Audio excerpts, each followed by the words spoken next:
Hey, so I want to welcome everybody to the afternoon dam removal concurrent session here. We have a number of good speakers. I want to reflect on like where we were a year ago. A year ago, the reservoirs have been drawn down. Demolition of Copco had begun. The demolition of Iron Gate had not yet begun because we were not out of flood danger yet on that. We've come a really long way since then. As you all know, there's been a lot of effects of dam removal. The fish reacted quite strongly to dam removal, and I think what we're going to do right here is hear from a lot of people. Just like I did this morning, I want to acknowledge like the tough times we're having right now, and I do want to acknowledge our perseverance. The dam removal story itself was a story of perseverance. I see Ron Reed in the audience here. Can you hear me?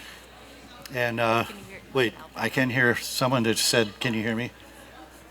I just want to acknowledge that we went through times during dam removal when it looked like it just wasn't going to happen. There was about 4 or 5 pretty serious times I can think of when the whole agreement had failed, but failure was not an option. So I want to extend that to right now. We're exiting the dam removal phase.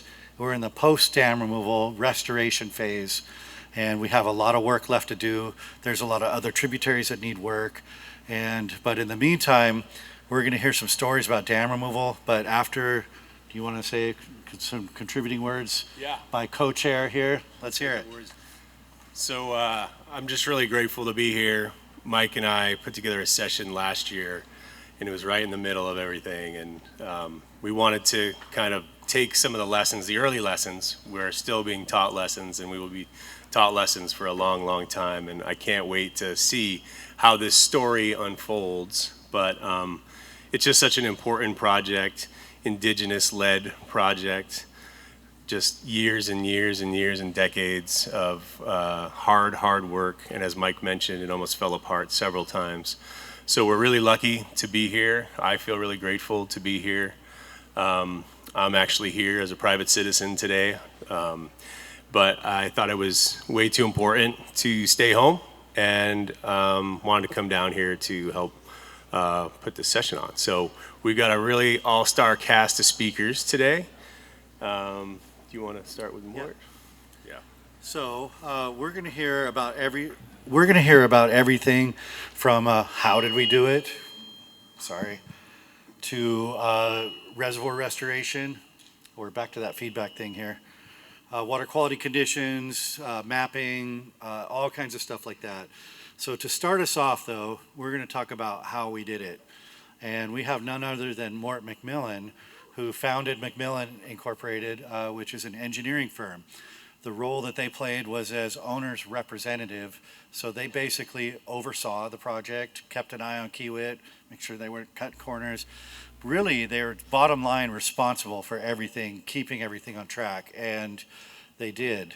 So Mort has an extensive background in heavy civil projects, dam removal and ecosystem restoration, hydropower and pumped storage, fish hatcheries, trap and haul and fish passage structures, water and wastewater system, parks and recreation areas. Mort has managed multidisciplinary teams from early planning through design, construction, testing, and commissioning. Mort has led more than 10 dam removal projects over the past 3 decades. He served as the owner's rep and program manager for North America's largest dam removal. Which one would that be? Klamath. Mort brings a unique understanding of dam design, stability considerations, and developing strategies that balance cost-effective removal processes with environmental and natural resource protection measures. I will just say the tribe that I work for, the Yurok tribe, is extremely grateful to Mort for all that he did at keeping it together, orchestrating a very complex and multi-aspect project. So let's hear how you did it. Mort McMillen.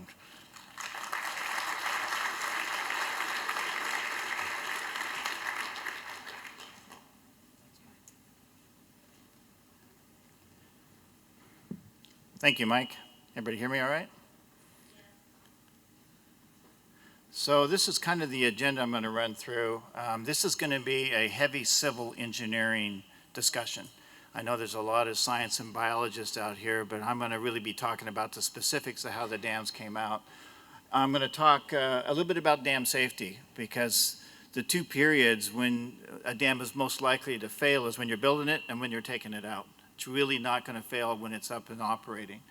I'm going to talk a little bit about lessons learned, two in particular that we saw on the engineering side.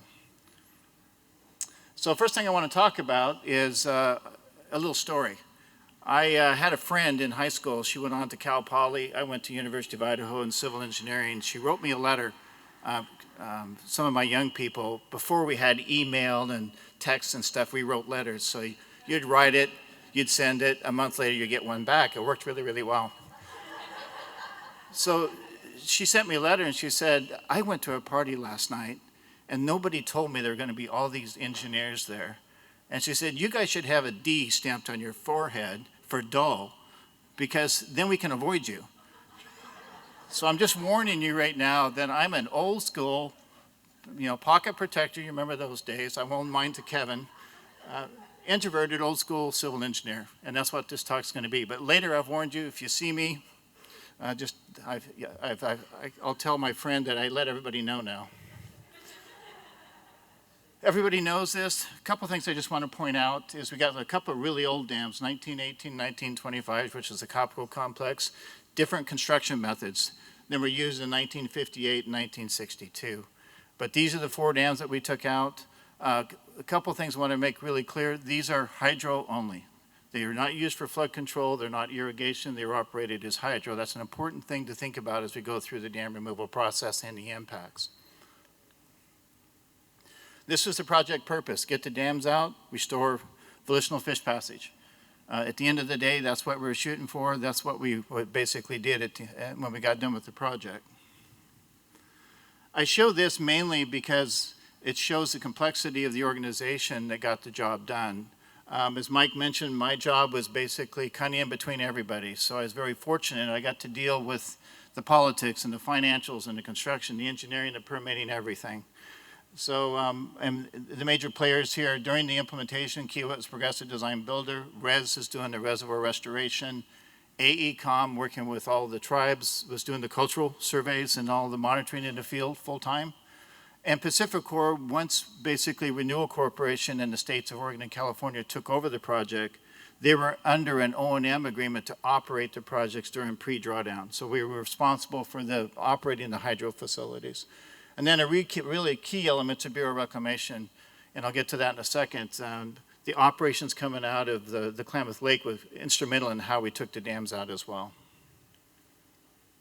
From a schedule standpoint, 2022, I'm going to be talking a little bit about what happened before 2022, which is basically when we got the notice from FERC that we're going to be able to move forward. The pre-drawdown year, where there's a lot of work done to get us ready to pull the reservoirs down. That's getting low-level outlets set up so we can drain the reservoirs. There was water line relocations, bridges to construct. You can see that. The drawdown year was when the big show went, when we pulled the reservoirs down, pulled the dams out. And now we're into basically the monitoring restoration period that goes on for the next 5 years. So observations and lessons learned. How do you take a dam out? Particularly big dams. I mean, you stand there and you look at this thing and go, holy crap, there's a lot of stuff there. How do you do this? And there are big rivers and big reservoirs. Well, the first thing you do is go back and look at how they built it. And what you'll find out for the most part is if you go in reverse of how they built it, you can take it out. So these are the type of things you want to look at, the old construction drawings. Some of the older dams like Copco 1, Copco 2, it's literally like 50 drawings. There's not a lot there, but it shows you the general information. Construction photos are invaluable if you can get them. Construction manager reports, they put stuff in there that's little things like, oh, we found this at this location on the foundation that you may have to deal with when you pull the dam out. Look for borrow sources they use, because you may want to use those again to put the material back, and I'll talk a little bit about that. And the last one that's really important, if you find that they made a field adjustment, ask the question, why did they do that? There's a reason. And dig into that, because I guarantee you're going to have to deal with that exact same issue, whether it was a landslide or something they found in the foundation that they had to address. Then these are all the engineering considerations, a wide range of things you have to think about when you take a dam out, very similar to when you build one. A couple I want to point out, the hydrologic and river flow conditions, probably top of the list. You have to deal with that when you're pulling out, and it's a big risk factor. If you get it wrong and the reservoir comes up and you're half done with an earth-filled dam, you got a problem. Cofferdam and water diversions, equally important. Dam safety during construction, I mentioned. DSOD and FERC had huge requirements. I'll talk a little bit about on what we have to do for dam safety and dam safety monitoring. And then site restoration, plan that in advance. So as you get the reservoirs down, how are you going to do the site restoration? What kind of conditions you're going to have? And then the last one is probably the most important of all. You have to protect what's there now and work around that from an aquatic standpoint, terrestrial. So you got to be able to develop your regulatory and permitting conditions and develop your design and your construction around those so that you can maintain those conditions. At the end of the day, there was 70 approvals and permits we got for the project. We developed a compliance database. We had 2,200 line items in our compliance database that we managed during construction. There was reporting requirements, and that went very, very well through the process because of that planning work. Upper Klamath Basin, this is a highly regulated basin. There's a lot of infrastructure upstream from the 4 dams that were taken out, starting up at Link Dam and then Keno. It's a Bureau of Reclamation irrigation project. A lot of regulation goes on from an environmental standpoint for biops for the lake for suckers. There's also biops for anadromous fish below Iron Gate. But this was really an important factor to consider when we were looking at the operation. I won't read all these, but basically we had very specific things we worked with the Bureau and all the agencies on during the pre-drawdown period as well as the drawdown period that allowed us to do things with flow management as long as we met the biop below Iron Gate and as long as we tried to meet the biop up at the lake with the sucker requirements for lake levels. So now I'm going to talk about that reverse engineering. I'll run through each of these dams. If you look at J.C. Boyle, and this is during construction back in the 50s, on the left-hand side there, what you see is the beginning of the spillway structure. And the way they built the dam is they basically built an approach channel, built 2 conduits that went underneath the dam, and then moved the river over. And it stayed there until they were done with the dam construction and all the hydro facilities. Then what they did is they dropped 2 concrete stop logs, one in each one of those conduits, shut the flow off, and that's the way it stayed since 1958. Well, when we went and basically looked at how we're going to move the river around, we just repeated this. We basically blasted out those conduits, so you can see there, and then reopened those low-level outlets, drained the reservoir, and then basically kept the river through that side until we could get the embankment section out. So this was an exciting day. On the 16th of January, we blasted the first one. Reservoir drained in a matter of hours. Took both of them out, and you can see there, those conduits open. The whole river is flowing through basically that bypass channel. Everything's in the dry, all the power generation's been shut off. And then if you look upstream, another thing that we found is that the existing coffer dam, looking through the old construction drawings, it's still there. And a lot of these big dams, they never took the coffer dams out, they just filled the reservoir. So we took that coffer dam, which you can see runs around there on the embankment section. We did an inspection, did some improvements to it, and then that's basically how we took out the embankment section behind that coffer dam. We didn't have to build anything new, we just had to do some rehab work. So this is basically in July, and keep in mind you saw January 16th is when we opened up that conduit. This is July. You can see that we've already got the embankment section of the dam is completely out. The spillway structure is still there. The power intake's still there. We're moving the river over. If you look closely at the top, the excavators are up there breaching the channel. We're pushing the river over. And then basically by the September 29th, we had the river in the original channel. This is called Moonshine Falls. All the site restoration was done. We had all the concrete out. Another thing you look for is disposal sites. When you take out these large concrete structures, it's really expensive to haul that material to an off-site disposal. So what we did here is we had a disposal site called a scour hole downstream. We filled part of it there. Part of it was buried in the left abutment. And then we took the earth embankment material and used that for capping material. And we took the organic material out of the reservoir and we capped that so we could seed it.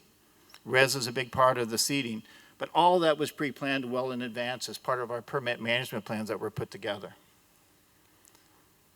And then looking downstream here, On the left-hand side, there's a 2.5 mile long power canal, which is a concrete channel that took the flow from the dam. Then it went basically through a tunnel, dropped into the powerhouse. We collapsed that over, took that embankment material, buried it, and then seeded that, and that's all been restored as well. And this will be a future walking path for 2.5 miles from here down to where the Ford Bay was. But you can see it went pretty darn quickly, and you kind of see the process here in terms of reversing the engineering. Going to the Copco complex, on the right there is Copco 1 dam built in 1918. And then on the left is Copco 2. Copco 1, you can see the powerhouse there right at the base. There is no low-level outlet. The flow comes from the top to feed the powerhouse. There's no way to drain this with a valve or anything. Diversion dam for Copco 2 is a 35-foot tall dam, diverts water into the tunnel and goes down to the powerhouse. So when we got to looking at this, up at Copco 1, they had a diversion tunnel on the left-hand side that we knew we could open up, but we couldn't open it with the full reservoir head on it. So we had to start looking at ways of trying to get this out. Again, we went back and looked at the photos. I want to point out kind of the construction methods and lack of safety in 1918. You can see here. But if you look right in the center there, there's a cofferdam and there's a trestle across it. So we knew that cofferdam was there. They did not take it out. At the very low part here, you can kind of see an arch. That's where the diversion tunnel. They actually had low-level outlets going under the dam, which they filled with concrete. So we basically started looking at it and decided we need to put an adit at the bottom of this. And I'll show you a photo of that in a minute. That's going to be our low-level outlet. And then we're going to eventually, once we get the reservoir down, we'll reopen the diversion tunnel, move the river to the left, and then take the dam out. This is Copco 2. I don't know if a lot of you have ever seen this. What they did there is they moved the dam from one side of the river, the river from one side to the other using dams. So when they built the left abutment, there's a penstock intake there in the tunnel. What they did is built a timber crib structure, moved the river over, dewatered, built all that structure, moved the river to the left, and then did it again. That timber crib structure, if any of you are out there, and I got some photos, part of that was still there when we pulled the reservoir down, and we ended up taking it out. So they left that material there as well. We didn't do it this way. We went a different route. As I mentioned, because we have flow control coming out of Keno upstream, we have the ability to, we have storage at Copco 1 and we have storage at Iron Gate. What we came up with was a mechanism to be able to pull Copco 1 down. That's what it says when Copco's up. And then basically reduce flows coming out of Keno to about 300 to 400. We get accretion flows of 250 to 300. And then we basically meet our minimum flows of about 1,000 CFS below Iron Gate out of the capacity that's in the storage at the top of Iron Gate. That gives us about 5 to 7 days. And by doing that, it allowed us to turn the flow off at the Copco 1 powerhouse. That allows us to do all the work at the base of the dam and take Copco 2 out in the dry. So this kind of illustrates that. This is with Copco 1 up, Iron Gate down, Copco 2 is right in the middle. So we just kept doing that cycling. There was a tremendous amount of modeling on temperature, water quality we had to do to make sure we could keep Iron Gate hatchery operating and stuff. But this is what we did, and this saved a tremendous amount of time and money. This is a view of that. You can kind of see the water off. This is the Copco 1. That's the basically the intake that goes to the tunnel. You can see us, we're demoing. We did basically the same thing. We took half at a time. As the water would come up, we'd move it off of us. And then this is the before and after. Went pretty quick. Then we drilled a hole 90 feet, 12-foot diameter up to the face of the dam within 12 feet, put a pipe in it, built a pad over it, and this is for the low-level outlet at Copco 1. We did it at the same time. This kind of just a close-up view. You have the spillway there. You see the dam itself. So this is the adit when we first started drilling. Again, we went 90 feet. This is a drill and shoot job on the left. At the same time, as I've been over 100 years, there's sediment sitting on top of where our adit's going to come out. So we had to dredge all that material out. That was all sequenced. This is putting the pipe extension. We want that pad on there for access, but we also have to armor it because if we got a big flood event in early 2024, it's going to overtop the spillway. So we had to be prepared for that from an erosion protection standpoint. This is looking down from the top of the dam. When we're about done, you can see the powerhouse flows off. We had a bridge across the tail race to come up to work on the tunnel as well as this. And this is what it looked like when we blew it. About 5,500 CFS came out of this. Pretty exciting. It worked just like we thought it would. And then basically at this point, the powerhouse off, and we're ready to start demo on the dam and the powerhouse. On the right-hand side there, the intake was set up to where they could basically close gates and shut the intake off. Then they went into the downstream side and put a concrete plug. So we basically had to take this structure off and then blast the plug out for us to move the river over. We started that immediately after we got the reservoir down. What they're doing here is you see there's an excavator. It's on a cable. They're lowering him down to the slope so we can get that intake out. Somebody there that's a better operator than I, that scared the crap out of me. And you see over here on the right, you can see the remnants of the old cofferdam. So our flow is currently going out the adit, and now we're working on opening up the diversion tunnel. Give you a little bit better view. You can see where the intake is on the left. We got that material coming out, and then the old cofferdam there.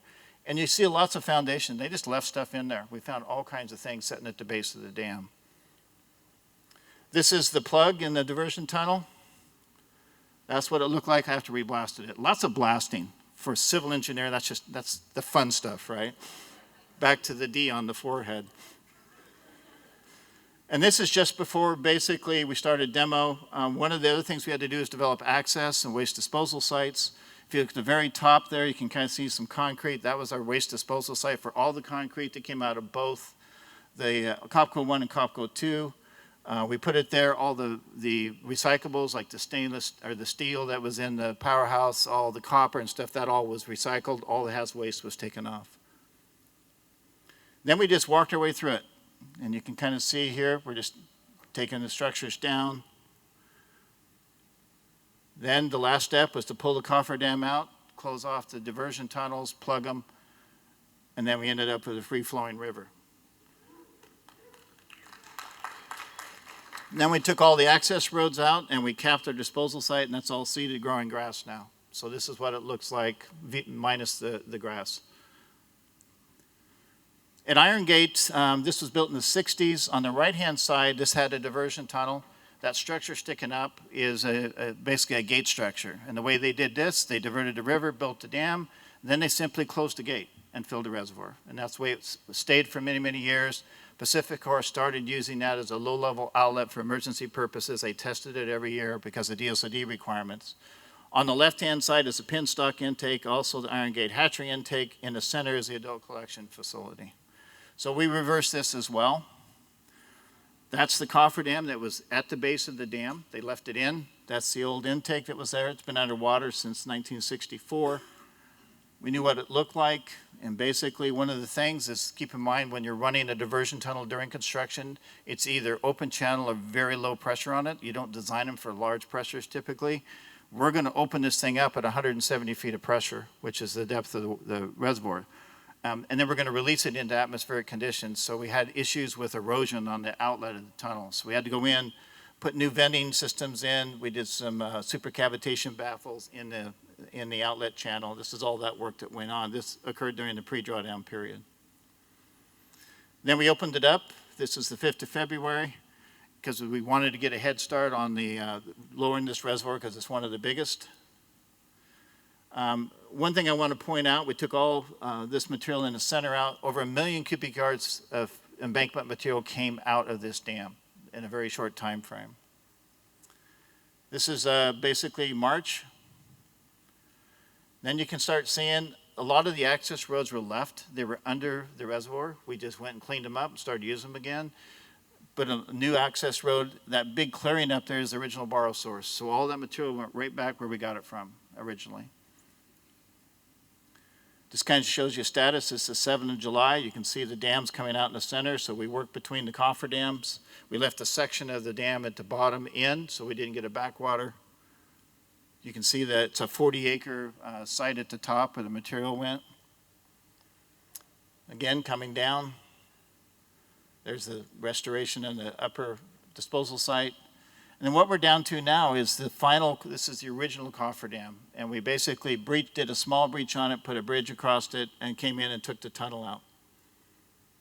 The diversion structure for the tunnel, the gate structure. And then we're done. And they have free-flowing conditions again. The spillway's full of rock that was taken off the dam, so it went pretty quickly. I'm going to talk just real briefly about the dam safety program. It was required from DSOD and FERC. We had, all these plans were written. A whole set for pre-drawdown, a whole set for the actual drawdown period. And then we had to do all these different operations. I just got them listed, you don't have to read them, but just to show you, there was a lot of work we had to do on the dam safety side.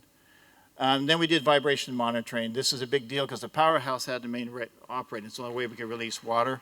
So we did vibration monitoring all the way through it and had very set criteria for that. And that basically is a big part of that program. This is an example on the right, the vibration monitoring. We did the blasting. And then this is all the monitoring we did during drawdown, pretty much all the embankment sections and then the dam removal. And we did have a slope slide on Copco Road. We had emergency set up to come in and fix that. So things did happen.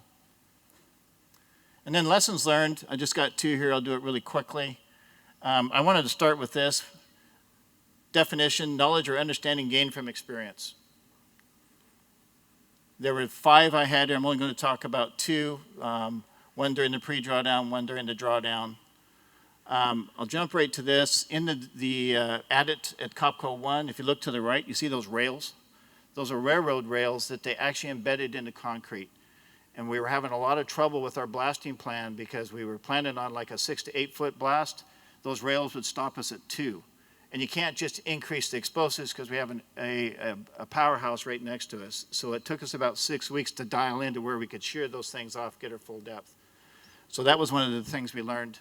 A little bit more time on the schedule for truing out your blasting. And the last one is the sediment. This was our sediment flushing. This plan was set up in the sequence for a specific reason, was trying to maximize sediment. A lot of people in this room are involved in those discussions. This kind of shows you very high concentration of suspended solids came out when we opened things up. And I want to talk about this. The modeling was dead on. I think discussed in an early discussion, except for when we got down here towards the bottom. And it moved the main stuff out of the channel. The problem we had here is the Iron Gate tunnel is 7 feet above the natural channel, so we can never get the material out of the bottom. We also had some very high BOD demand material here that we worked with. Again, a lot of people in this room figured out a way of moving the water up and down to maximize moving that out. And we actually did some excavation at some of the highest BOD.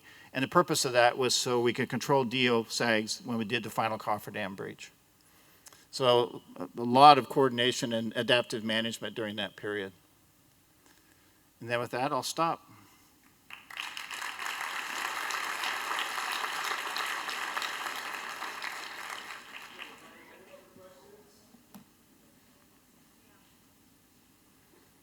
Yes. Do you have any thoughts on removing Keno Dam?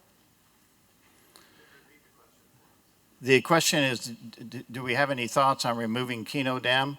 I personally do not, because I think that's a politically hot topic. But how would I do it? I would do it basically kind of similar to the way that the original Copco 2 was built. Do it in halves, take it out half at a time, if you're going to do it. We funded the state of Oregon recently to do a feasibility study on Keno Dam removal. So that's just getting kicked off. Yes.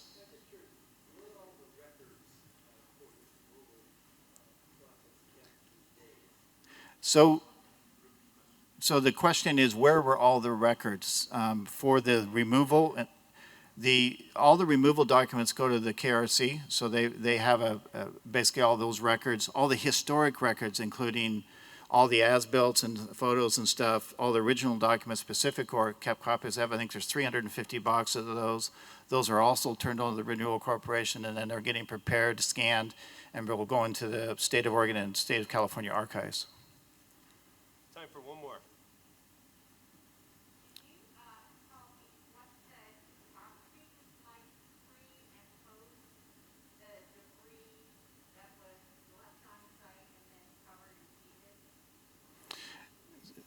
So the question is, what was the topography like before and after, and then the debris that was left on site?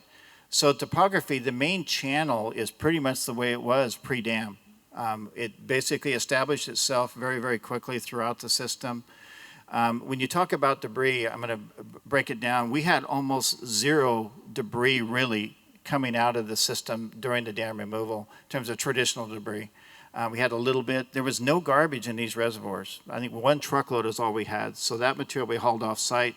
The only thing that was kept on site was the concrete, and that was basically buried in place. Then we capped it with organic material, and that's all been seeded. In some places, we do have some erosion protection on bins down along the river where the old powerhouse stuff was, but that's the only thing that was kept on site was the concrete. Everything else went off. Let's have a round of applause for Mort. Thank you.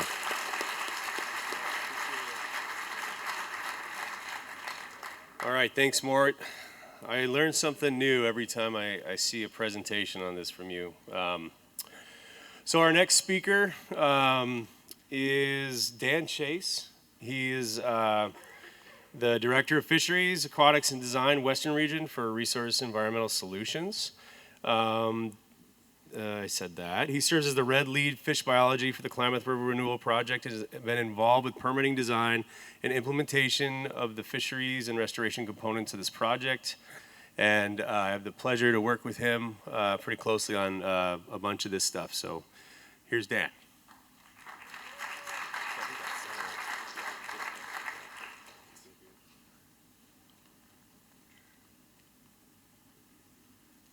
All right, good afternoon, everyone. Hopefully you can hear me okay. Thank you, Mike. Thank you to Mike and to Bob for putting this session together.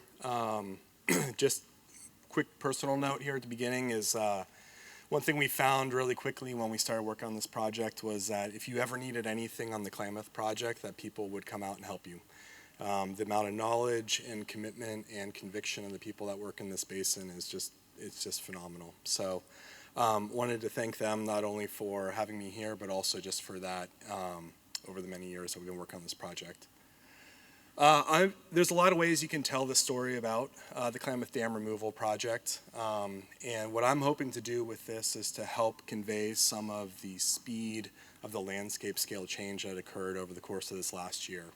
I also hope that by the end of this talk that you are able to take away some of the aspects of the restoration that's taking place in the former reservoir footprints in the tributary. So we are talking about the Lower Klamath Project, or the Klamath River Renewal Project, and this is 4 hydroelectric facilities that were completed between 1918 and 1962. And they impounded over 2,200 acres of habitat, and that was spread across 40 miles of river in 2 different states. Now, with those dams removed, we have over 22 miles of re-emerged river and tributary habitat, and then over 400 miles of habitat that's been reconnected, historically anadromous fish habitat that's reconnected into the system. So while those numbers are impressive and inspiring, one thing that we found that was incredibly magical about this last year, really, I don't know how else to say it, is just the amount of change that happened in such a short amount of time. Functionally, over the course of 10 months, the Klamath River was changed. And that started with the drawdown in January and ended with the dam removal component of the project in October. And so Mort did an amazing job explaining a lot of the complexities of the project from the engineering side. And so what I hope to do for a portion of this talk now is to give you a sense of what it maybe felt like when you were out there. And so rather than tick through the schedule here, we'll take a look at kind of how this paced out over the course of kind of key events over the course of the couple months. But of course, to do that, you do have to start a couple months before, and that would be summer of 2023, when Kiewit Infrastructure West, which was the civil engineer tasked with removing the dams, was in the process of their pre-drawdown, pre-construction work. And during that time, they were able to remove Copco number 2, which you can see at the bottom part of that image. Now, this was the smallest of the 4 dams, and it didn't have a functional reservoir behind it that was impounding water, but it did mark the start of the dam removal component of the project, and it also allowed about 1.5 miles of the Klamath River to reoccupy Ward's Canyon and flow back through an area that had been functionally diverted around for over a century. Now, I'll ask you to draw your eyes to the top of the image, because in blue, what you see there is the former Copco Lake, or the Copco reservoir area, because in January of 2024, that was gone. The controlled drawdown of the 3 reservoirs began in January during a time period that was selected because of the biological appropriateness of the time to allow that sediment and water to start moving downriver. And what we see is that the Klamath quickly went from a reservoir condition to starting to reoccupy its historic alignment. Now, February, we see that revegetation efforts were well underway. Tribally led crews that were led by the Yurok and had tribal members from a number of the tribes in the basin were out hand seeding hundreds of acres of the former reservoir footprints. The areas that were inaccessible were then seeded using helicopters. And during this initial seeding effort, and this was just during that January-February period, really getting native seed onto the landscape, over 66,000 pounds of native seed was dispersed across 2,200 acres of habitat. We had 78,000 trees, shrubs, and container plants and herbaceous plugs that were hand planted, and about 27,000 acorns that were seeded or planted to really start the kickstart of that revegetation effort. Now in March, we started to see the beginning of dam demolition occurring, and so Mort walked us through some of the approaches that occurred at the 3 different dams. The key thing to take away from that was that there was different approaches used for each of the dams, but the demolition process at Copco number 1 involved explosive lifts, where up to 30 feet at a time of the dam surface would come off. It would then fall to the downstream side of the dam, where it would be further broken up and hauled up and out of the river. Moving from March into April, we see that the assisted sediment evacuation component of the project was continuing. So this was a really unique aspect of the project, and one I think that was really important. We heard from Desiree this morning in the keynote that this was not like the Elwha. There was not a lot of fluvial material that was behind these dams. So really sands, gravels, and cobbles are important to maintain in the river system. And so with this effort, this was an agency-approved time period where we could continue to push sediment into the streams and into the river to have it transport downstream. Now what we're looking at here is the sediment delta that emerged at Jenny Creek, and this is the largest of the tributaries within the hydroelectric reach. It has about a 250 square mile watershed that feeds into this area. And it had been impounded for over 60 years, and so there was a really substantial sediment delta that had built up there. And so with this effort, we worked closely with the Yurok Construction Company to be able to mobilize that sediment back into Jenny Creek, allowing the Jenny Creek to be able to reoccupy its historic alignment, to give it a little bit more stable plan form going into the year. But also importantly, we were able to get almost 40,000 cubic yards of good sediment, that's sand, gravels, and cobbles, back into the stream and therefore back into the river, which was incredibly beneficial for aquatic organisms. And something that we know is lacking in a lot of these dam systems because of the armoring that occurs downstream. In May, we saw blooms. Carpets of orange, yellow, and green were taking off as lupins, fiddlenecks, poppies, and native grasses, the seeds of what had been planted in that January and February period, were blooming. And it was incredible.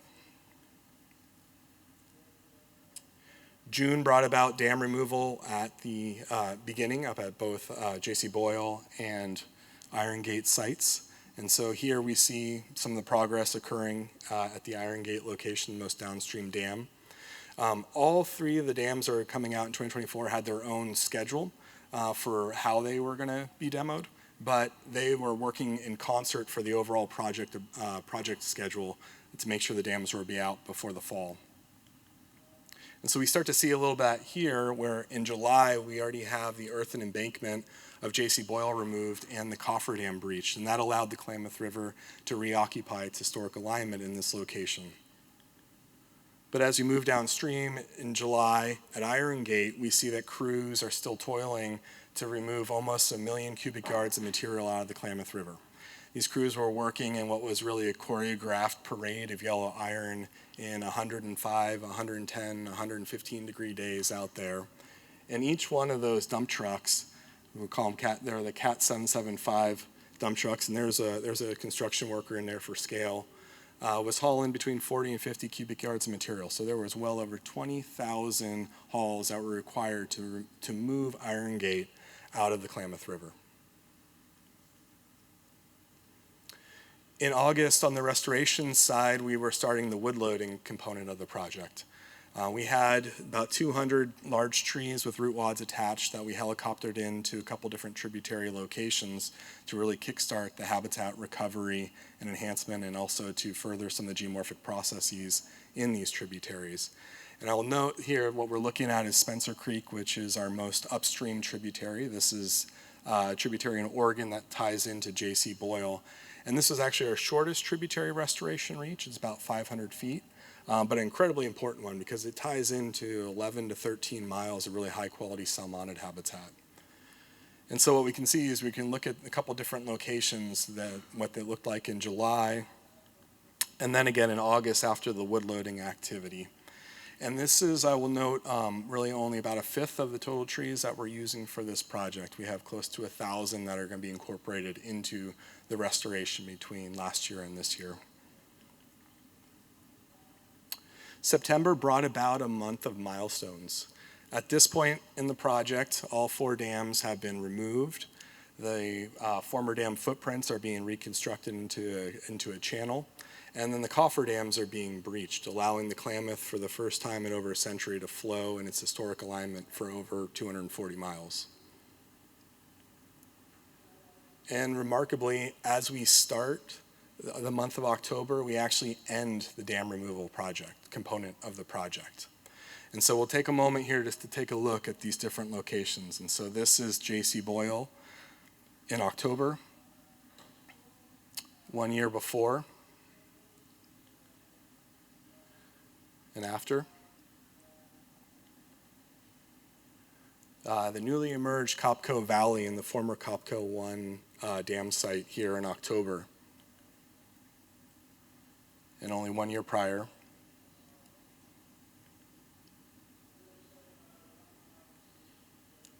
And then if you were a fish in the Klamath River in January, this is your view. This is also the end of the road. But in October, what we saw was that the gates were open. And the fish did see this, and we know that, because they started to move past. And so this is one of the first pairs of Chinook salmon that were observed upstream of Iron Gate. It's a photo that was taken by Swiftwater Films in Jenny Creek, and it was taken only days after the official end of the Klamath Dam removal component of the project. But there were more fish that came through, and while I'm not going to report out the numbers, if you stay for James' talk, you'll get a better sense of that for their work. I did want to note that we were tracking a lot of the firsts and the occurrences and distribution of some of those fish. And so what we're looking at here is the Klamath River through that hydroelectric reach, the locations of the 3 large dams with the dam removal piece ending in October 2nd. Well, Lamprey were ahead of the curve. They managed to get past before the official end and showed up at a CDFW video weir on Jenny Creek on October 1st. October 3rd, the first Chinook salmon were reported at the sonar station at the base of Iron Gate. October 15th was when that pair of Chinook salmon were observed. And I was on the call where we had that news, and we thought we had the big news for the day. But ODFW and the Klamath tribes found Chinook salmon all the way up at Spencer Creek on October 16th. That's 2 weeks after the official end of the Klamath dam removal, the dam removal part of the project, and over 40 miles and past 4 former dam sites and 3 reservoir sites. And these fish did that. They did it that fast. It's also a good plug for being out there looking for those fish too, because they found them as soon as they arrived. So kudos to ODFW and Klamath tribes for doing that. Moving up in some other firsts, in December 5th, a couple coho started showing up in Beaver Creek in the Copco Valley area. And then on December 19th, coho salmon were observed spawning on the Oregon side of the Klamath River.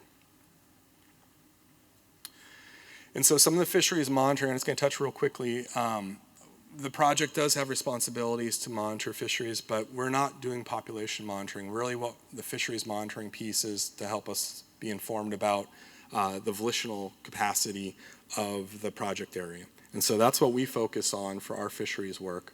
The population monitoring work and all of that good and hard work that's vital to be funded is being done by a whole litany of others, including the Yurok tribe, the Karuk tribe, Klamath tribes, CDFW, ODFW, National Marine Fisheries, U.S. Fish and Wildlife Service, Cal Trout, and many in the research university partners that are out there. It's really important because all of this information is going to help us understand how the fish are starting to respond to this project.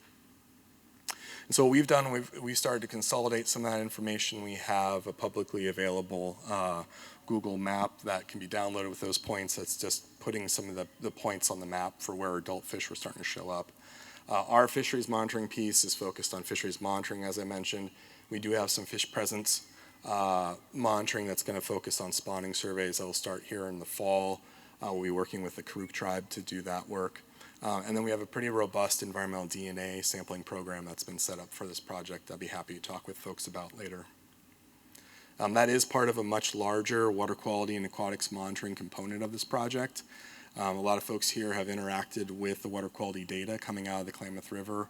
There's a network of telemetered stations over 240 miles of the river. That network and the work being done with the Karuk, with the Yurok, with USGS, that's also part of this project. And so that information was going towards, as Mort was talking about, the cofferdam breach period in September and kind of how that work was being done. Well, that network of data was being incorporated into real time to help with the decision making.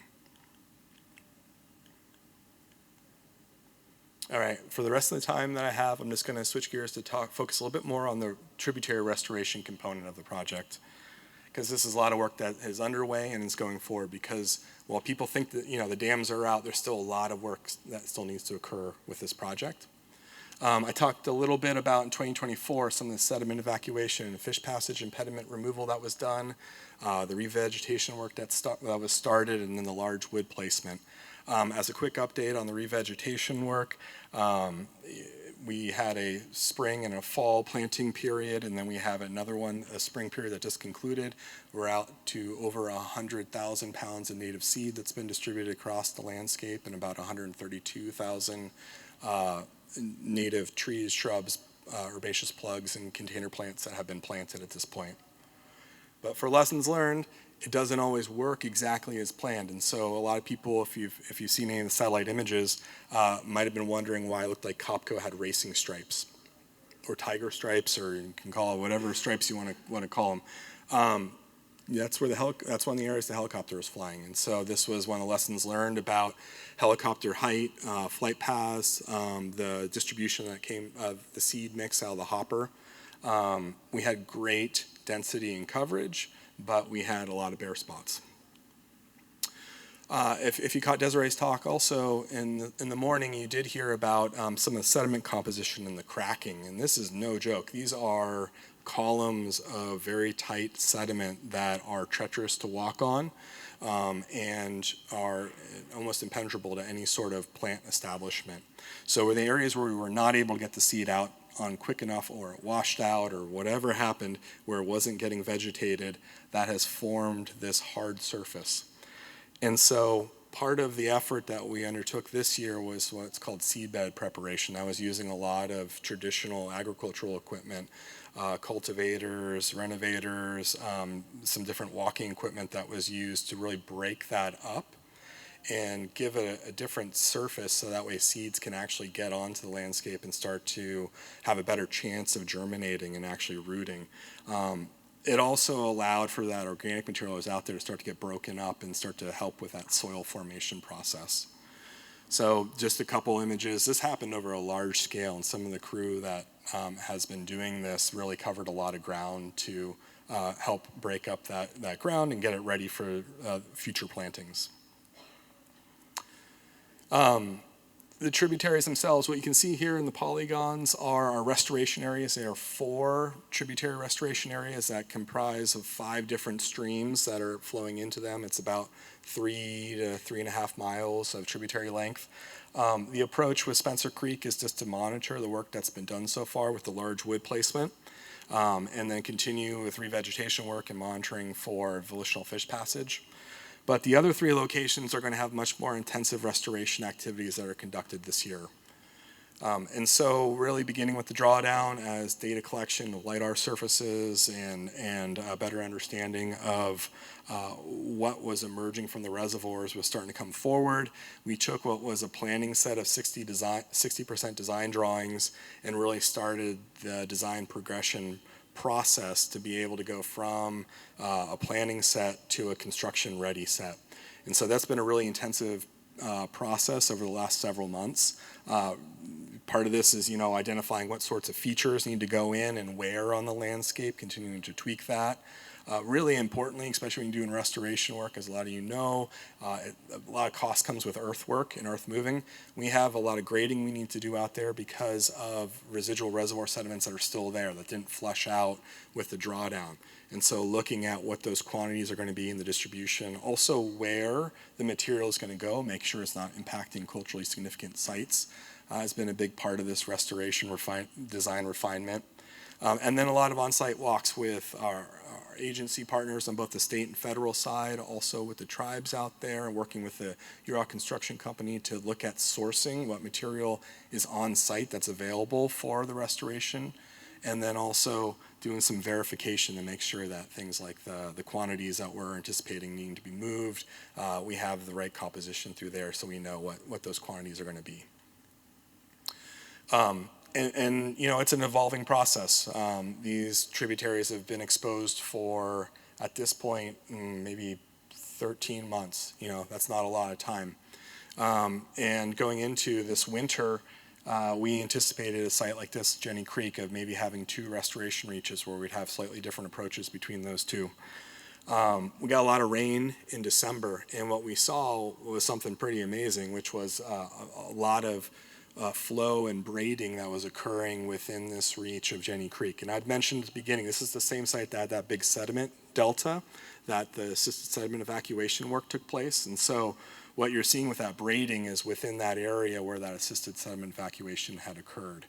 And rather than trying to keep to a set plan for what we thought we were going to do with the channel there, instead working with agencies and tribes to make sure that everyone was on board with this approach, as we instead incorporated that into listening to what the river had to say, the tributary had to say there, and incorporating what we're calling a dynamic zone through there. And so that's breaking up from a static 2-reach approach to 3, not really touching that dynamic zone, adding some alcove habitat above it, and then looking at how that's going to affect the downstream component.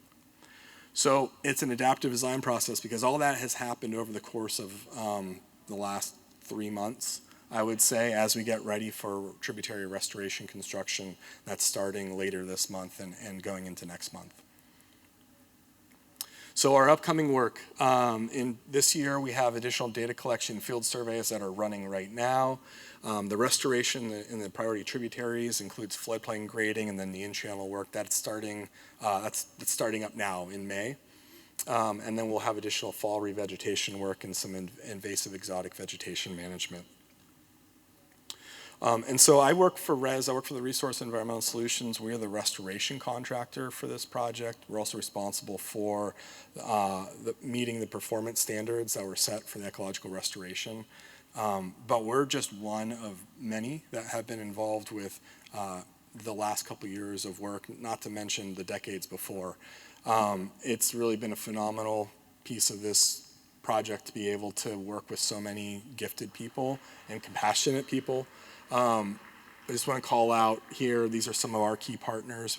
Klamath River Renewal Corporation, KRC, that's who the work is being done under. McMillen, Mort representing them here, is the client representative for KRC, and Kiewit Infrastructure West being the dam removal contractor. And then this project would not have happened but for the dedication, the vision, the conviction, and the capabilities of the tribal community in the Klamath Basin. Res has been working with them since we started on the project, and we have learned,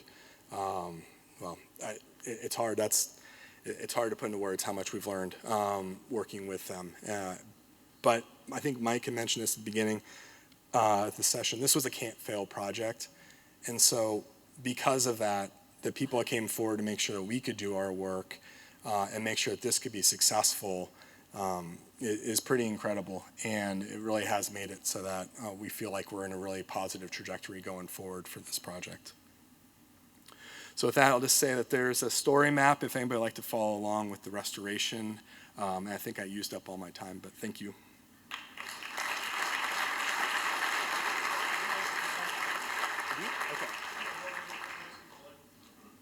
A question?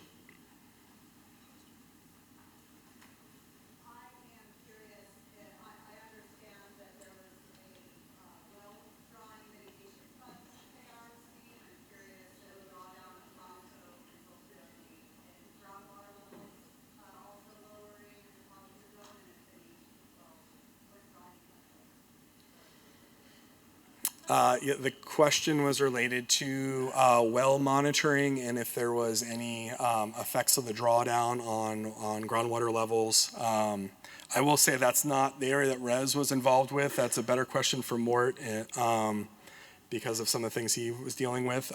There was some effects that occurred within the Copco Valley area, but there's not a lot of wells in that area. And there was some monitoring work that was done during the drawdown period, but the geology in that area made it a little complex to be able to draw straight line connections between what was there before and what was happening going forward. You can tell this is not my area. I will say that there was some well impacts, and KRC responded by bringing in water, and there's been some mitigation funds that have been used with some of the well issues that were encountered. So I think that's the best that I can answer for right now. All right, thank you, Dan. Appreciate it.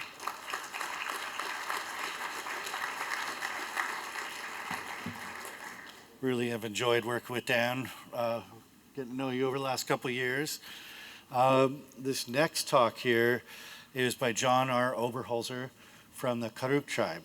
The Karuk tribe has a water quality monitoring program. There's a fantastic website with a lot of data. I don't know about you all, but I check that website every day. It's on my frequent flyers list. I look at the water temperatures, I look at dissolved oxygen, and I look at turbidity. It's at multiple stations, and he's going to tell you all about it. John R. Oberholzer Dent is an environmental scientist working for the Karuk tribe, Department of Natural Resources, on dam removal, water quality, and aquatic ecology. His work draws from ethnic studies as well as physical sciences to link biophysical and social impacts of river management. John lives in Happy Camp, California. And you have your...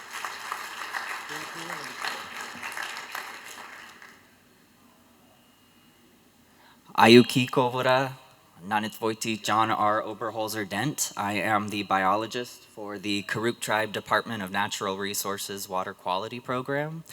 I'm not a tribal member, but I live on the river in the Mid-Klamath in beautiful Happy Camp. I work in Somes Bar, and my work takes me from the reservoirs in Oregon all the way down to Orleans.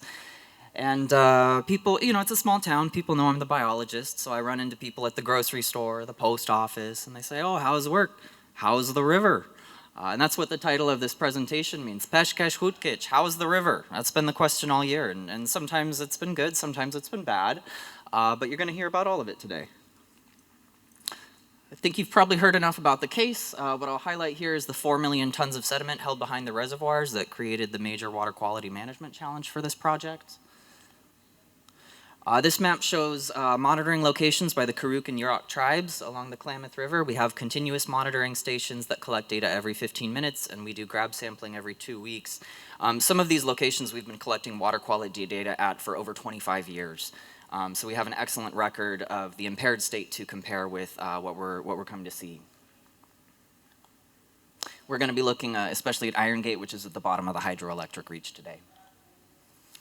So first I have to acknowledge our amazing technicians who are the ones who make all of this data happen, literally 7 days a week, overtime, keeping up with this project in unprecedented conditions, coming up with new methodologies, new protocols to handle the conditions that we're seeing. And so none of this would happen without tribal members on the ground doing the work. And of course, our excellent program manager, Grant Johnson, who many of you know as well. So we're going to be talking about short-term impairments associated with dam removal, as well as the long-term benefits that we've already seen come to pass in 2024. So this is it. This is the big image. This is Drawdown in 2024. Blue shows dissolved oxygen and black shows turbidity just below Iron Gate Dam. You can see the major dissolved oxygen sags that Desiree spoke about in her talk. Those recover fairly quickly and are associated with high loads of sediment that you can see with elevated turbidity. And so the turbidity signature here shows the fingerprint of dam removal management actions across the year, from the first diversion tunnel opening to the flow releases that helped flush some of that reservoir material out, down to coffer dam breach in the fall. So this has been quite an accomplishment to capture all of this information. People think that the continuous data just kind of happens, but it takes a lot of work. So we're really proud of what we've collected here. I like to point out that dam removal is unprecedented, but it's not the largest challenge that the river has ever seen. This river has been through a lot, and I like to point out the gold rush, when they blasted entire mountainsides into the river and dredged the river bottom. 100-year floods like the Christmas flood of 1964, which completely reshaped the geomorphology of the river. And more recently, catastrophic wildfire like the McKinney fire, which is creating debris flows. This is turbidity, with McKinney fire shown in red and dam removal shown in black on a log scale, so you get some of that lower detail. But what you can see is that the McKinney fire created turbidity at Syed Valley that was higher than dam removal. So this is an ongoing management challenge that we're dealing with, catastrophic wildfire.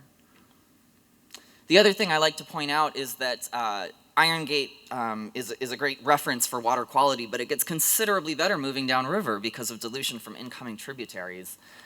So this figure shows our sondes located from Iron Gate at river mile 190 down to Klamath Glen with the Yurok tribe at river mile 6. You can see the dilution of these geomorphic flow releases. The first two are natural storm events, so they're a little more stochastic. And the latter three, you can see the nice dilution of those sediment moving down to Orleans and Klamath Glen where it's quite minimal. This is the visual representation of that picture. I think the middle is Iron Gate, and on the right is probably Syed Valley at river mile 129. So you can see there's quite a visual difference. This is the recovery of dissolved oxygen, so this is similar to what Desiree showed, but I added some of the downriver sites, and you can see that 18 miles below, 34 miles below, we still have anoxia, but by the time you get below the confluence of the Scott River and many other tributaries, that dissolved oxygen sag isn't breaking 5 milligrams per liter. So we have good recovery of dissolved oxygen due to re-aeration moving downriver. This is somewhat of an unusual quality of the Klamath, the fact that water quality tends to improve moving downriver, and that's because the lower basin has more tributaries and less people. So here you can see in February kind of the height of the sediment movement. The beautiful crystal clear snowmelt from Dillon Creek is diluting the Klamath River here, and this is happening over and over and over again as you move down the river. But by the time you got to December, I was driving through Witchbeck and the Klamath River was diluting the Trinity again. So this is maybe a little bit more to how we're used to seeing things a year later, and I'm just happy to see that there are clear visual signs of the transformation that's occurring here.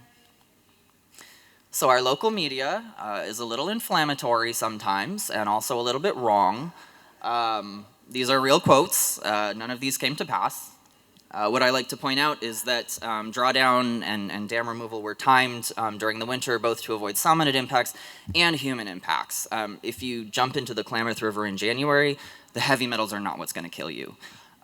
So the other thing I like to point out is that we have some ongoing water quality management concerns that are going to last much longer than dam removal.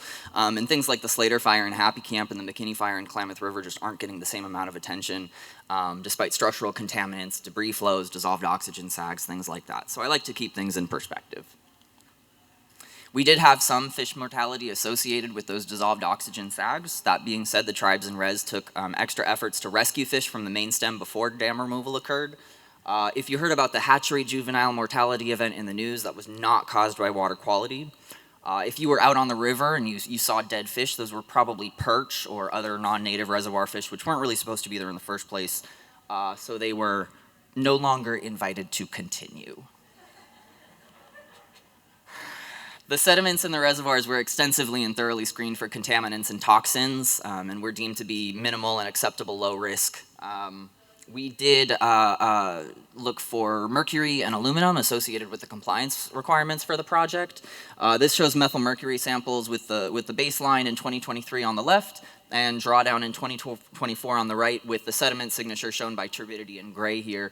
So you can see that there is some mercury associated, especially with the cofferdam removal, but it's actually still lower than the baseline levels that we see in the river during normal years. The other thing is that when you zoom out and look at the lowest applicable water quality standard, mercury is not a large concern for us in the Klamath River. Aluminum is higher. It does regularly exceed both chronic and acute water quality limits, and that's because the Klamath and its tributaries are already listed for aluminum pollution. And so you can see in 2024, we did have some aluminum associated with that sediment evacuation. It did dilute quite a bit moving downriver, and by the time you get to 2025 on the right there, we're looking at normal winter background levels again. So it looks like the system is flushing itself out the way that it's meant to, and we're not seeing legacy effects, which is great. Our friends at the USGS have done the work of turning turbidity into suspended sediment, which I understand is a little bit more useful for our friends in fisheries. I've put up chronic and acute limits. These are certainly not absolute criteria, but I'm using what was found in the environmental impact statement for consistency. And you can see that we had 3 major periods above 550 milligrams per liter, which is one chronic limit, but we never actually hit the acute limit, despite predictions that we would hit 20 or 30,000 milligrams per liter suspended sediment concentration. So this is a great figure. I'm very happy about this one. This is dissolved oxygen and iron gate, and you can see that apart from those discrete sags, we actually stayed above 7 milligrams per liter almost the entire year. So this is a really good sign as well. The dashed lines there, sometimes when we have extreme fouling during these sediment events, our sensors go offline. They become too fouled to collect representative data. And so we've been working on spatiotemporal imputation methods using our sensors from further downriver to impute those missing data. And we're very optimistic about the recovery of turbidity data as well, because we have such good coverage on the river from multiple sensors. This is probably my favorite number here. They were expecting 53 days below 7 milligrams per liter as a result of drawdown, and we only saw a total of 6. So if you go back to the secretarial determination and the EIS, there was a lot of work done to predict this, comparing the modeled expectations to the measured results. We had about half of what we were expecting in terms of peak suspended sediment concentrations. We were expecting about 7 weeks of chronic impairment, 8 weeks of chronic impairment, and 2 weeks of acute impairment. And we had similar amounts of suspended sediment at low levels, but much lower above that 5,000 threshold. For dissolved oxygen, we only had 6 days below 7 and 3 days below 5. So this is really great news both for us and for other dam removals in the future that are going to be dealing with these management concerns. So I don't want to minimize this. It was a hard year on the river. It's distressing to see the river like this. People say that even the sound of it changes when you're out there. You know, you've never seen something like this. We have a small economy on the river, and our tourism industry was definitely hit, you know, is something that we had to recover from. But what locals will tell you is that a brown river is still better than a green river, which is what we had before. So now we're moving in 2025 towards something that looks a little bit more natural. This picture was taken this week. There's clarity in the water. It's a nice springtime color. This is what we've been waiting for. So we still do see some sediment that's coming out associated with storm events, but for the most part, we're back down to normal background turbidity levels. So this is really good news all around. Just to sum it up, we did have some dissolved oxygen sags, but for the most part, suspended sediment concentration and dissolved oxygen were above stress thresholds for most of the year and much less severe than anticipated. So, the good news, what's ahead for a freer Klamath? And I have to stipulate freer because it's still going to be dammed at Link and Keno, and there still will be massive agricultural water diversions, and so water will only be released in accordance with the biological opinion for suckers and salmon, and that means that we're not going to see that much of a meaningful flow quantity difference associated with dam removal, but we do see water quality differences. So this is daily average temperature, and I've highlighted the area of fall Chinook migration in the vicinity of Iron Gate Dam, which I got from our fisheries scientists this year. You can see that we're seeing major temperature improvements in late summer and fall. And construction didn't even finish until October, so we're expecting to see more results next year. You can see the thermograph is kind of shifted a little bit earlier, right? Where the spring temperatures are higher and the fall temperatures are later. And that's because of the thermal delay created by the massive water in the reservoirs. So we're going to see improvements during late summer and fall during migration periods, but our peak summer temperatures will probably be a bit higher because of responsiveness to air temperature and less thermal buffering. The warmer temperatures in spring are actually still a good sign because we're expecting a decoupling of the emergence of juveniles from the peak, which is triggered by temperature, from the peak fish disease period. So we're hoping that restoring the river to its natural thermograph will create better conditions for both juvenile and adult fish.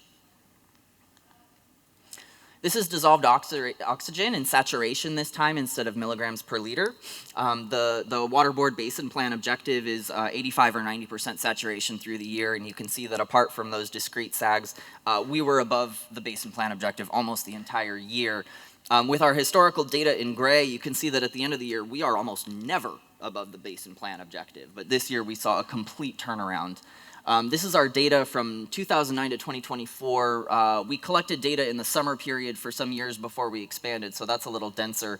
But this is a sign of how long the tribes have been doing this work. This is the record that we have to compare. And so I want to acknowledge all of the tribal scientists who spent so many years demonstrating what water quality looked like in the first place here. In terms of pH, we had another great year. Very few exceedances of the Basin Plan objectives. You can see that we have very high pH traditionally in the summer, but that we stayed almost entirely within those lines. Maybe that event in February dropped below 7 where that data is missing. But for the most part, pH was both lower and less DL minimums, and that's because primary productivity drives these pH cycles, and with flowing water and scouring sediments, you're going to be putting a cap on that primary productivity. So this is a sign of a return to a much healthier ecosystem.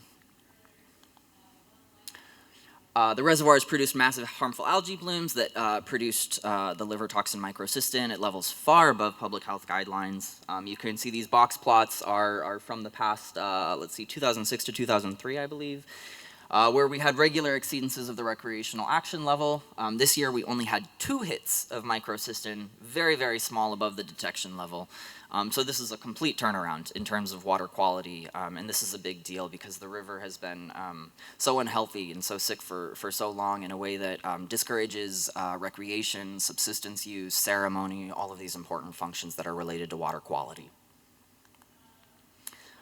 This is the flow gauge at Iron Gate from our friends at the USGS, and I have to point out that although the water quantity isn't changing, the reservoir reach, the de-watered hydro-peaking reach, and reaches just below Iron Gate Dam are going to be benefiting from increased disturbance from the accretions in the reservoir reach. So we're seeing more storm peaks, we're seeing more stochasticity, and we saw a peak higher than anything we've seen in the last 25 years this year. So this is a return to a functional lotic ecosystem, which is something else that we're excited to keep track of as well. So based on some work by Eli Asarian and Jacob Kahn looking at 2001 to 2011 and our own records from 2012 to 2023, there's a bit of a story here with the reservoir management. In 2015, they started using the Iron Gate curtain, which was a large sheet of plastic that they put in the reservoir to prevent the spillover of algal material into the river. It was effective, but the trade-off is that it drew waters from lower in the reservoirs, which had less oxygen. So what you'll see in the second period here is a great increase in exceedances of dissolved oxygen, but a decrease in temperature exceedances. That was the management trade-off. So in 2024, what we're seeing now, we did have dissolved oxygen impairment that was associated with those DO sags, but all in all, the impairment, all of the impairment from drawdown, by some measure, was still less than what we were seeing in the river in its dammed condition before. In terms of pH exceedances, they were almost completely eliminated this year. So this is a huge change. Temperature, however, whew, look at that. 2024 was the hottest summer on planet Earth ever recorded. And this points to the importance of dam removal as a strategy in the ongoing work against climate change, right? We are going to be seeing higher peak temperatures in June and July, which are less biologically meaningful than the decreases that we're going to be seeing in fall when we actually have migrating salmonids. But we have work to do, you know, our river still needs us, still in trouble. So all in all, Lower late summer and fall temperatures, higher dissolved oxygen, lower pH, almost no microcystin, and increased disturbance. This is a picture from my hike up near Syed Valley a couple weeks ago. I had to put it in because I looked down. I said, the river is blue, the river is blue, the first time in a year. And it just made me so happy. Water quality is more than water quality, right? We're talking about molecules and numbers, but it's the basis of the ecosystem, right? Everything else depends on water quality. So we're talking about fish disease, habitat availability, thermal diversity. I'll leave that to my colleagues in fisheries to discuss. We're also talking about those algal toxins. We're talking about safety for subsistence and ceremonial use. We're looking at access to traditional foods, healthy diet and exercise, other cultural resources, basketry materials, medicinal materials, hunting that's associated with the river. All of these things stem from healthy water quality. So all in all, I like to remind people that healthy rivers support healthy communities and economies, and that's what we're moving toward with dam removal. If you're interested in hearing more about the human impacts of dam removal, I want to invite you to our session on Friday in the Dams Out session, where we're going to be talking about the social impact assessment of dam removal that we've been doing with the Karuk tribe, which is led by Sybil Diver and Ron Reed, who we're very lucky to have here. So please join us then if you'd like to hear more about the cultural impacts. So I have 3 messages to leave you with if you were sleeping this whole time. Number 1, the Klamath River is resilient to dam removal impacts. Number 2, water quality impairments were far less severe than predicted. And number 3, striking water quality improvements are already being realized. So this is the good news. Please take it, please share it. We're so happy to be able to bring this message to the conference this year. I'll return to the question, Peshkesh Hutkich, and the answer, I'm happy to say, is yeshi, which means great. The river is doing great. So I want to close with this picture of willow gathering grounds on the main stem. We had a nice big storm flush this year that's helping clear out the river. There were great willow roots available this year, I'll just tell you. But in all, I just want to return to the tribal communities who made this dam removal possible, because none of us would be here discussing this data, looking at this data, if it wasn't for the political will that made this happen and all of the tribal science that's been supporting this dam removal for the past 25 years. So thank you for your attention.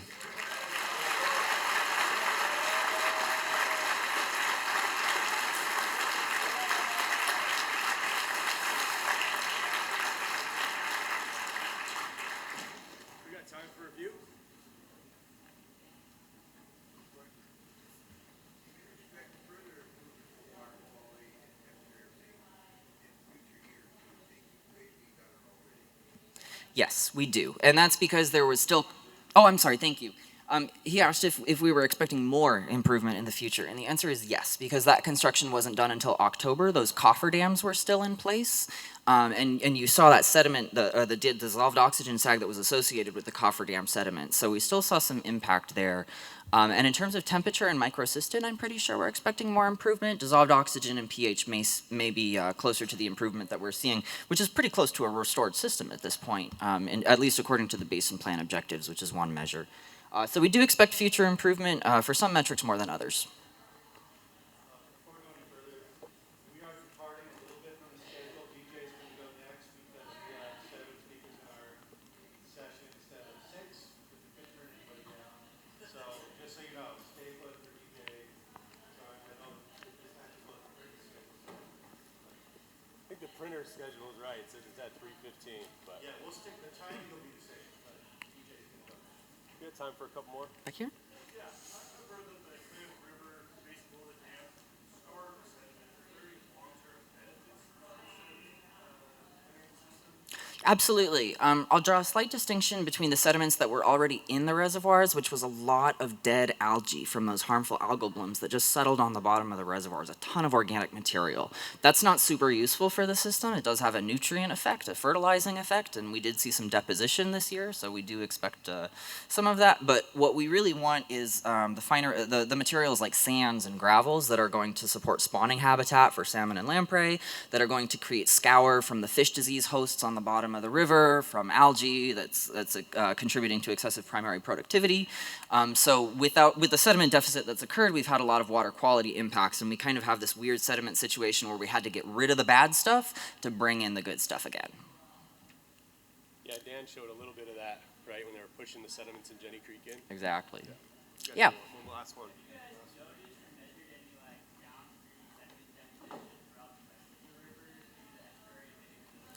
Absolutely. If you look in the environmental, oh, jeez, I'm so sorry, you guys.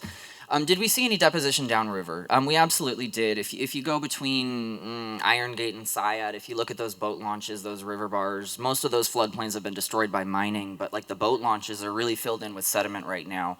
And we did have that big flood this year, but it is going to take some time to flush the system out. The other thing that makes it more complicated is that we had a massive amount of sediment deposition from the McKinney fire, and we can't really distinguish what's deposited from McKinney and what's deposited from the reservoirs. So we do have an ongoing situation with legacy sediment in the river, but it's not anything that's creating water quality impairments like what we're seeing with the initial sediment pulse.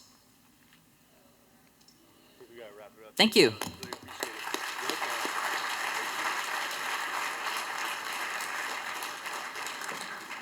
That was awesome. Thank you, John. Our next speaker provided me a half-page bio when I asked for 2 sentences, so I don't want to take up half of his time here. We're limited. The next presenter is DJ Bandrowski, Senior Project Engineer, Program Manager for the Yurok Tribe. He's a licensed professional engineer that's responsible for managing the design and technical services program within the Yurok Tribe's Fisheries Department and Natural Resources Division. Looking forward to your talk, DJ. Thanks. Yeah, I just want to give a shout out to Bob and Mike. Let's give them a hand. They put together a great job. Yeah, I also want to thank my co-sponsor or co-authors to this presentation, as well as their fisheries team and geospatial team, many of that are in this audience today. But a project like this takes a full team and a lot of collaboration with partners. And I just want to give a shout out to McMillen, the KRRC and Res. Without their support and funding, a lot of these surveys wouldn't have been able to happen. And so I just want to acknowledge them and their support throughout the project.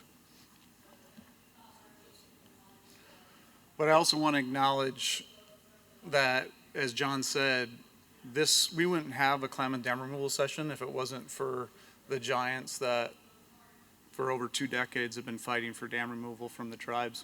And many of those folks, on the top right is Frankie Myers and his early days of the Undam the Klamath campaign, and many other tribal leaders that have been fighting tirelessly for those 2 decades.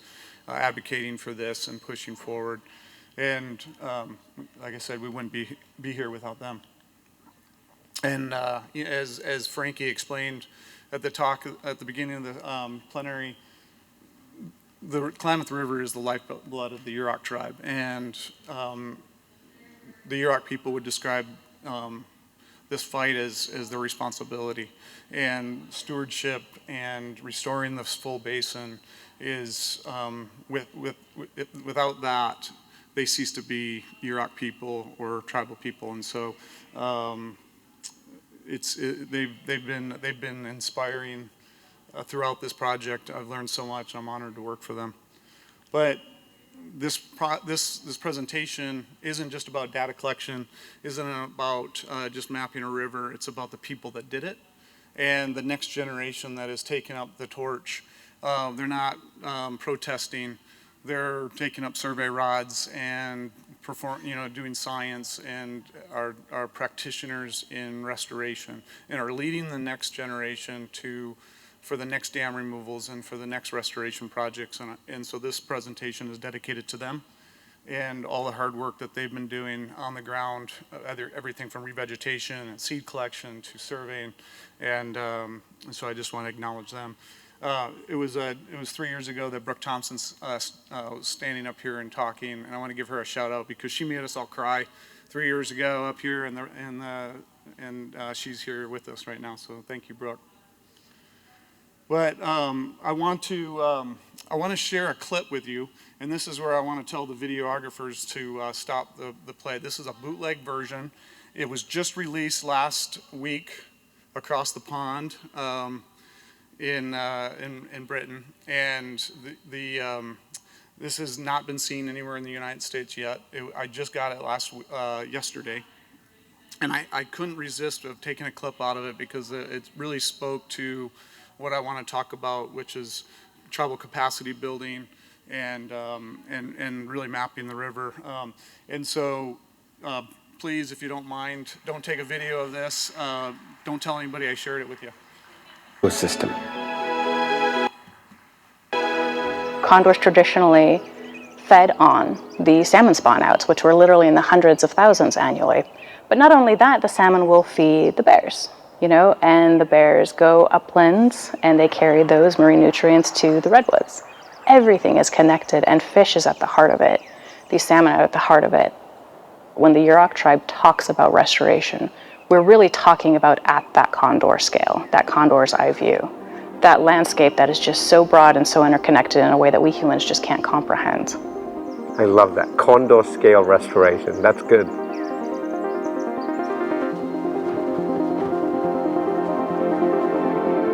That is the key to this project, restoring this ecosystem at a scale that makes ecological sense. The Yurok and all the tribes here understand nature in ways that many of us have forgotten, and this indigenous knowledge has played a huge role in getting everybody to this point. But tribal members are also at the forefront of the cutting-edge science that complements this knowledge, resulting in a truly holistic approach, and that's when the real magic happens. This vast landscape is changing so fast, the best way to monitor progress is from the air. I'm joining Felicity Cross, a Yurok tribal member and engineer who's mapping the river system as it evolves using a high-tech laser system.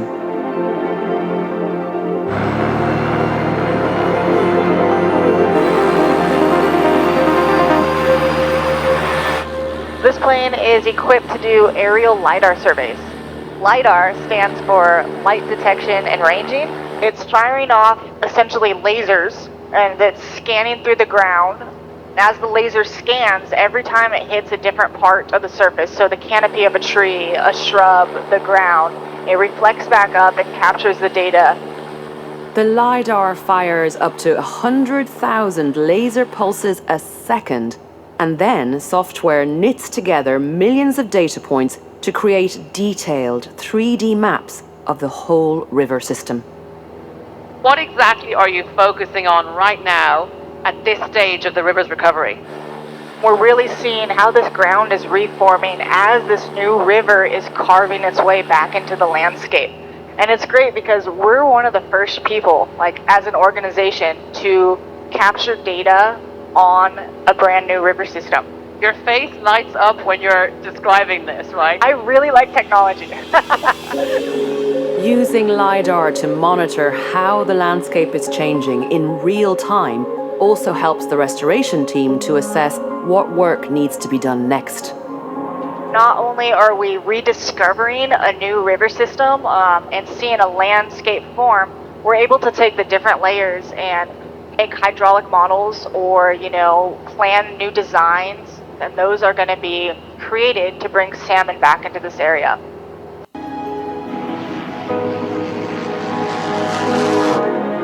Back on the ground, we can take a look at the results of the LiDAR. Felicity is especially interested in the tributaries of the Klamath, the small rivers and streams that flow into the main river. Fish like to go to those. They take refuge in these different tributaries flowing into the Klamath River. And what you can see from this data is how the sediment has formed around there. So if we need to go in and reshape this part of the stream to make it a better ecosystem for fish to want to come up to, we can. So by using this data, we're able to be like, hey, maybe we can meander or make this stream bend here, or hey, we can put large wood for fish habitat over here. So not only is LiDAR technology helping you to see long-term how the river evolves, it's also helping you to give nature a helping hand at every stage. Yes, we want to give it a little bit of a push and then kind of leave nature to do what nature does.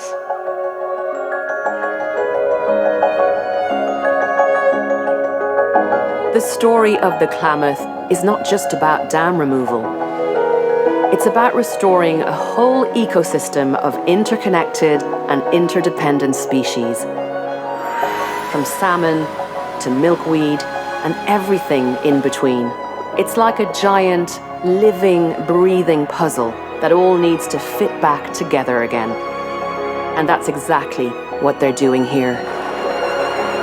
It's a massive, massive project that's taking literally thousands of people. And I feel like the dam removal has been a marathon, and we're at the last 100 meters. But the finish line is right there. And everyone has that same sense of urgency that we do right now. We have to have the revegetation done. We have to get the LiDAR done. We have to get the dams down. We have to do the reintroduction. Every single person that's working on dam removal is doing their life's work.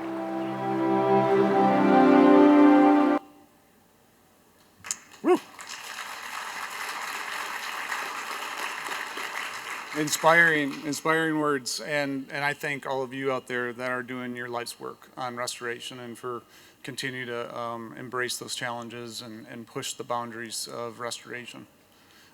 But lessons learned. So the Klamath dam removal didn't just happen without getting some lessons from our partners. So before dam removal happened, early in 2015 time frame, we were collaborating, and even before 2012, with the Elwha dam removal, trying to figure out, well, what was their lessons learned so we could pass that, we could embrace that through the Klamath dam removal.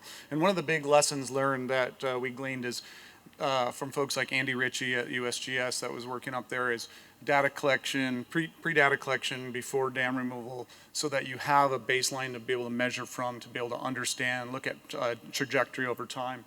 And we took that to heart. In 2018, we mapped, along with many partners, the entire Klamath River from the estuary up to Lake Awana, and that will serve forever as the baseline condition that we'll always measure from. And so we have that very robust data set that's on open topography that you can download and use. Many people are using it.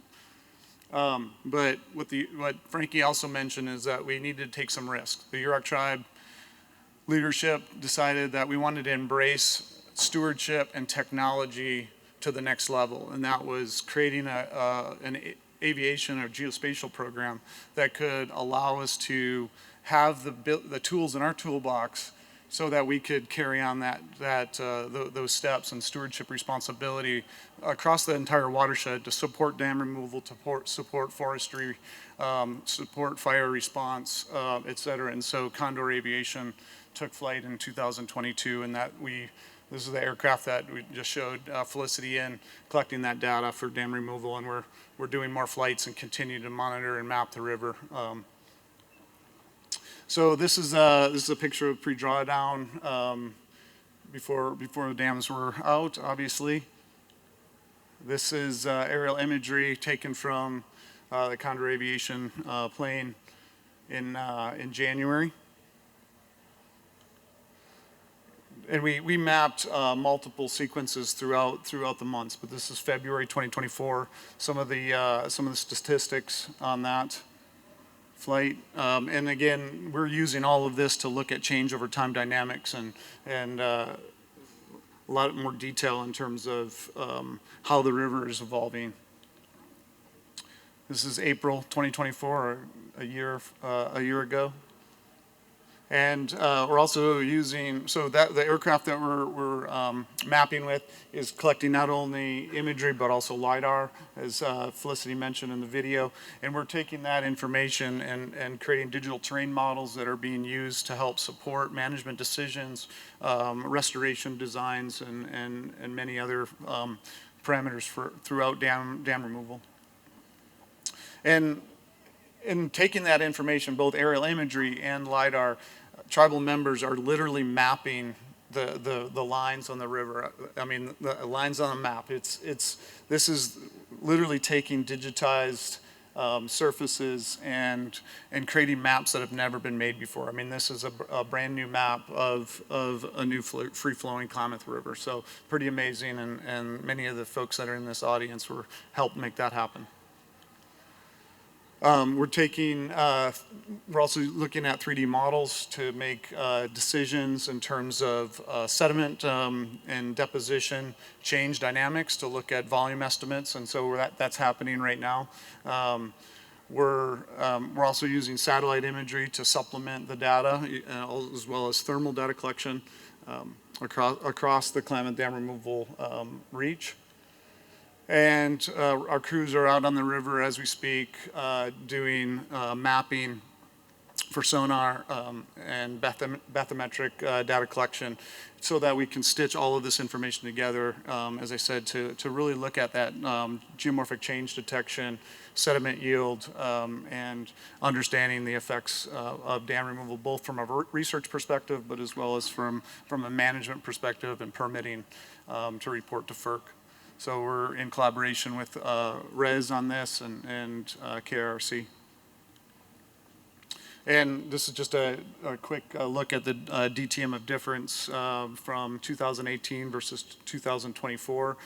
Our crews did a lot of that 2018 original mapping, and so comparing a lot of that detail from those two different, this is in COPCO, two different surfaces, and looking at that, the response over time. And this information is not only going to be used to like I said, for real-time management decisions, but also for long-term trajectory of habitat response, sediment yield downriver, studies being done by Jenny Curtis at USGS and others that are helping understand this. And so all this information is being linked together to form a holistic response for restoration.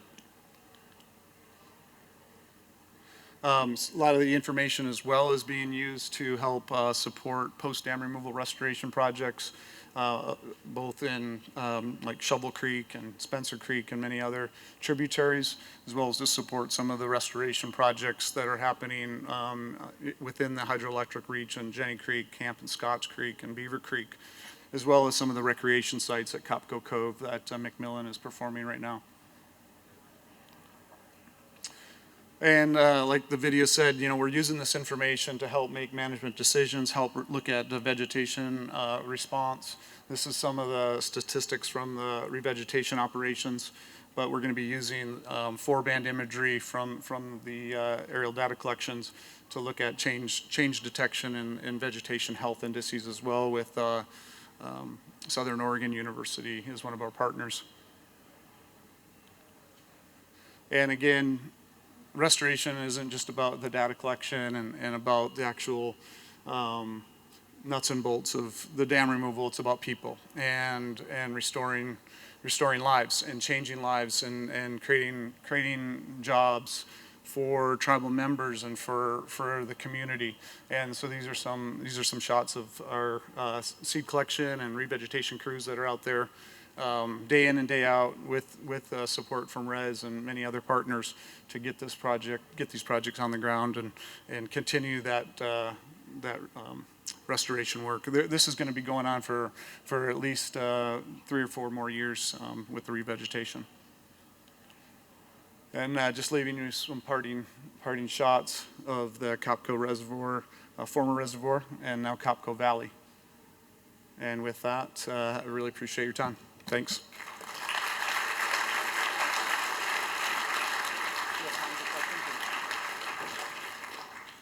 Time for a few questions.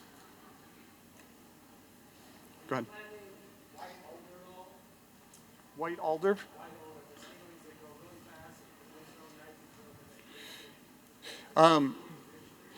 I don't think so, but I don't know, Dan, do you know if they're planting white alder? I don't think so. No, I don't think it's the right climate for that. I don't think they would grow well in that open country up there. We really left that up to our restoration botanist. Yeah. I'm the egg-headed engineer, like Mort pointed out earlier. The D on the... D for DJ. What's the resolution on the LiDAR was the question. It's about 10 centimeters. And it depends on the flight characteristic, but we're getting around 10 centimeters. The question was, are we using any green LiDAR? On some of our projects, we are using green LiDAR, which is essentially bathymetric LiDAR or topobathy. Not particular on this project because of the sediment. It has a Secchi depth or turbidity limitation, and so the more turbid the water is, the less penetration you can get because it's, you know, laser pulse light. And so we will be deploying the green laser for future collects once the turbidity clears. So probably later this fall or next year. Great question. All right, well, I really appreciate it. Thank you. Our next talk here is going to be about filamentous algae. Something, if you have spent any time or live on the river, you've experienced it. I've actually seen bears wading the shallows, eating it by the mouthful. Let's see. Isabel is currently a master's student in water resources engineering at Oregon State University. Izzy's research focuses on primary producers in the Klamath River during dam removal.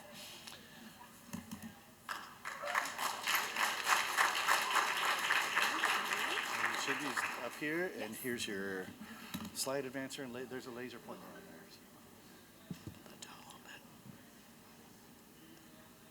there.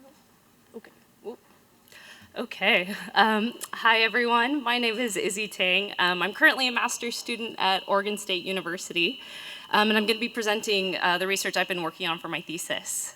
Really quick, I just want to say how excited and grateful I am to be able to present on such an amazing project, and we've seen so many great presentations and all the work that went into it.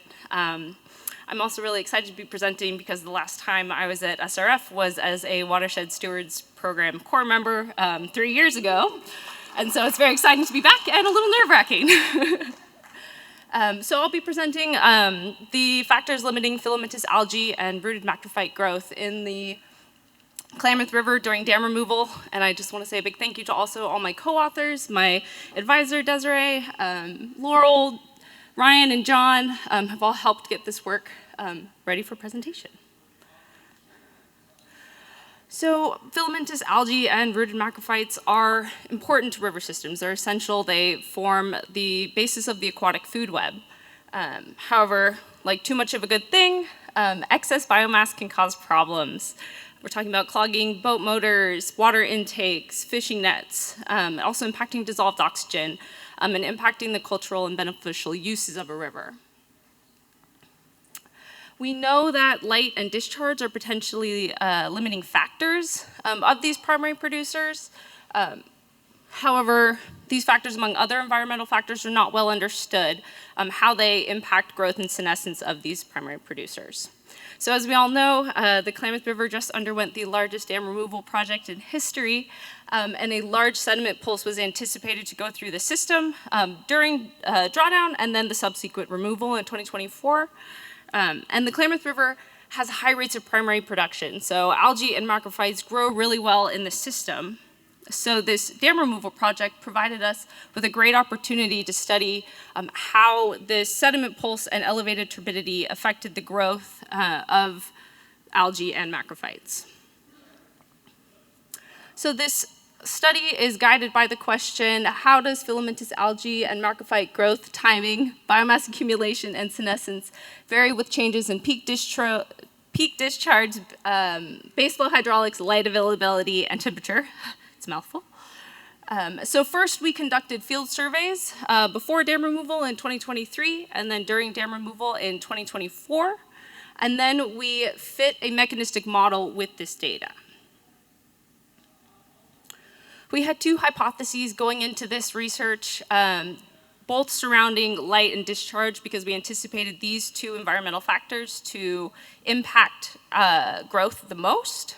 Our first hypothesis was that during drawdown and subsequent removal, so starting January 2024 and through the end of our data collection in August, that the sediment pulse would cause turbidity that was so elevated that benthic light was reduced to the point where algae and macrophytes wouldn't be able to grow. And so we hypothesized that when we got out there in the river in 2024, we might not see anything.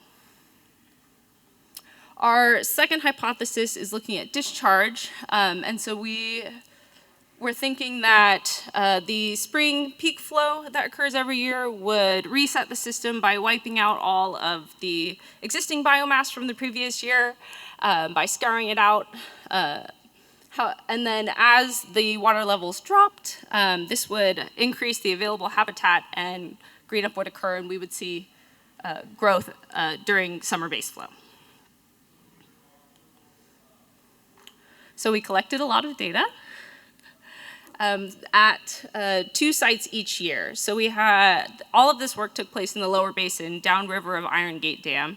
And we had 2 sites each year. We had an upriver site and a downriver site.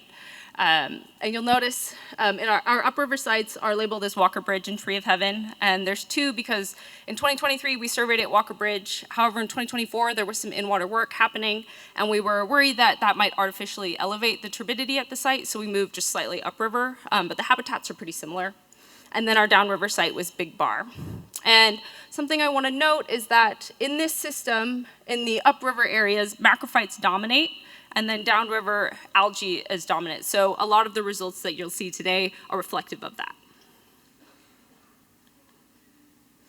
So for data collection, we collected data bi-weekly, starting in June through August, and that was in 2023 and 2024 at each of our sites. And we did this by placing a 40 by 40 centimeter PVC square or quadrant on the riverbed and measured the percent cover, so the percent of that square that was covered in algae and macrophytes, along with other environmental data like depth and velocity.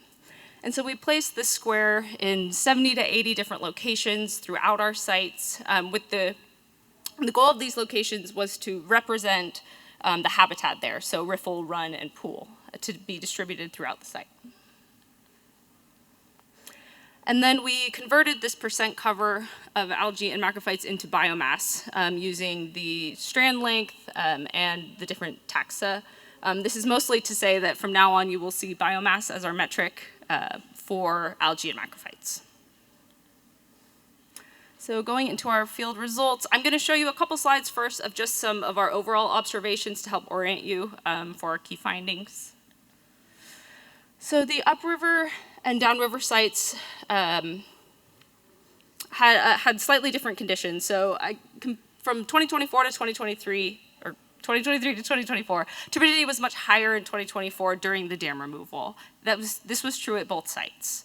However, peak flows at our upriver site were much lower in 2024, and this was the result of a management decision to hold back water to help reduce disruption to the dam removal process.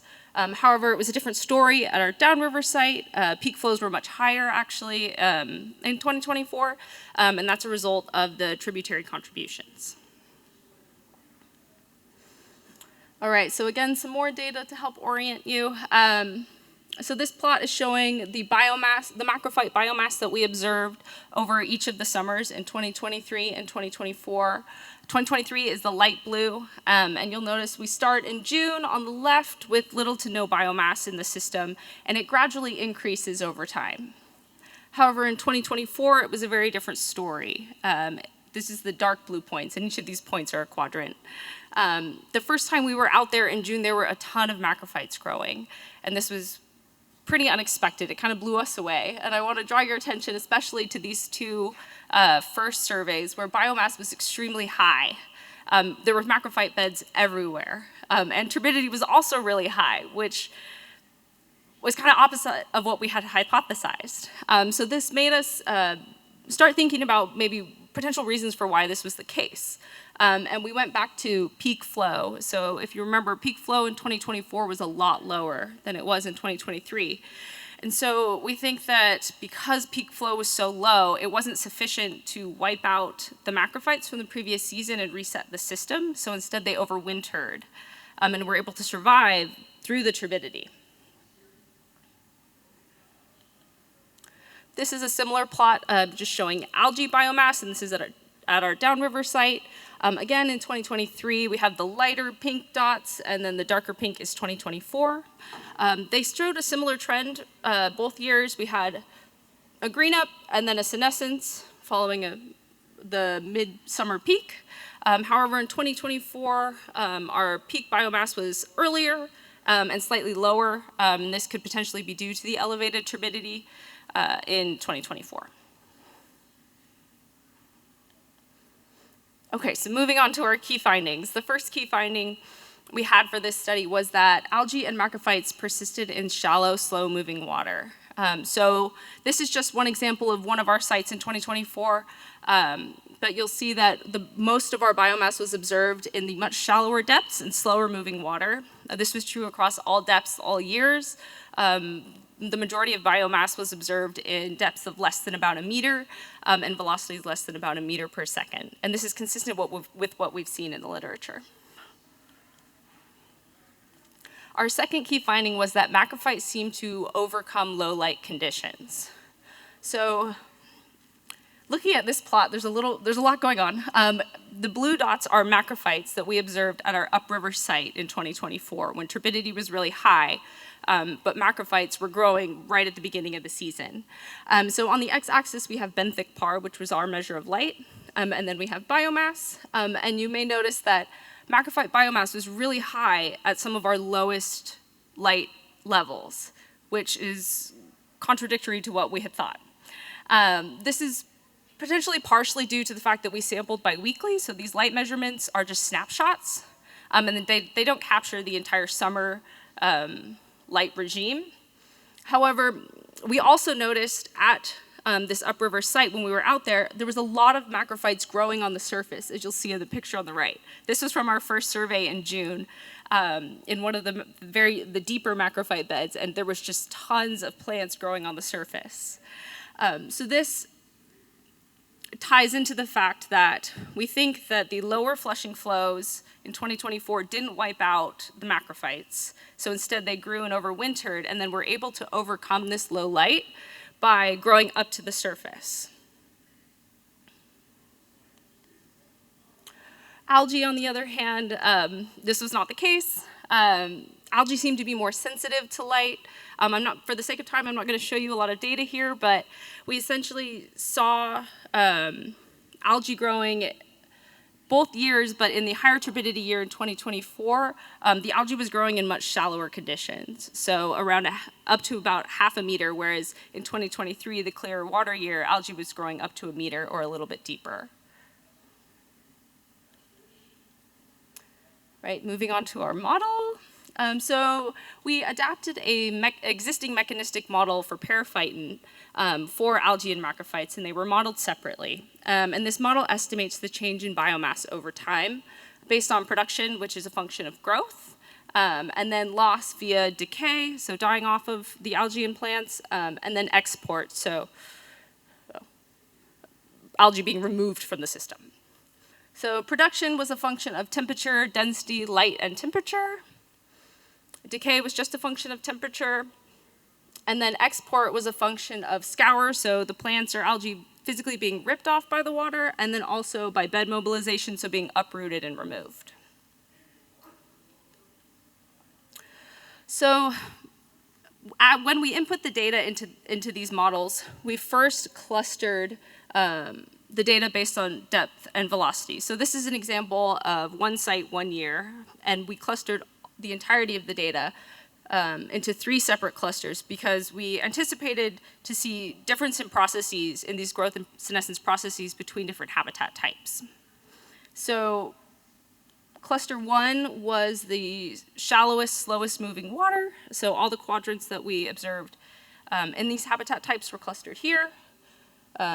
Cluster 2 was the deeper, slower moving water, and then cluster 3 was the moderate depth and faster moving water. And so these clusters were consistent across all of our data sets. And then we trained each of the models on 2023 data and then tested them on the 2024 data.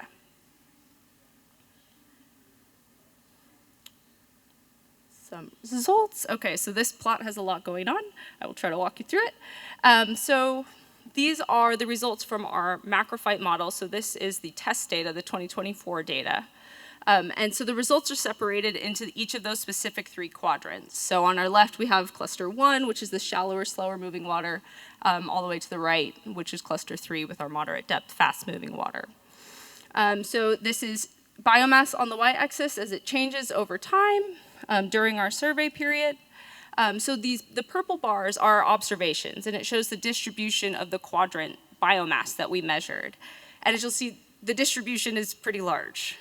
We had high variability in these biomass data, and the model was fit to the median biomass. So it might be a little tricky to see, but the median is denoted by a little dash in the middle of these distributions. Generally, the Macrophyte model did reasonably well. It was able to represent the net change over time for the entire season, so whether total biomass increased or decreased. And most of the model estimates were within the interquartile range of our biomass observations. However, it wasn't able to represent the finer scale dynamics that we're seeing in the data. So one reason we think this may be occurring, or one way we could improve the model, is to incorporate species dynamics into the model. So in the picture I showed you previously with all of those macrophytes floating on the surface, that was one specific species of macrophytes that we primarily saw exhibiting this characteristic. And currently the model only incorporates macrophytes as one taxa, so it's treating them all the same, so it can't accommodate the ability of this one species to either overcome or adapt to light, or the fact that maybe surface PAR or surface light is more relevant to certain species. In this plot, we have depth on the x-axis with macrophyte biomass on the y, and all of those light blue dots that you see distributed throughout the plot are all the one singular species that we saw floating on the surface. So moving on to our algae model, results were not quite as great. It didn't perform as well as the macrophyte model. This is likely because the algae dynamics are more complex than we have them represented in the model. In our first cluster, in cluster 1, the shallower, slower moving water, the model was generally able to represent growth. However, it seemed to taper off and did not represent senescence well at all. And then in our other 2 clusters, it seems like there's not a huge difference between model results between the 2 habitat types. And it's pretty hard to tell really if there's a lot going on at all in those 2 clusters, and if the model was able to represent any sort of growth there.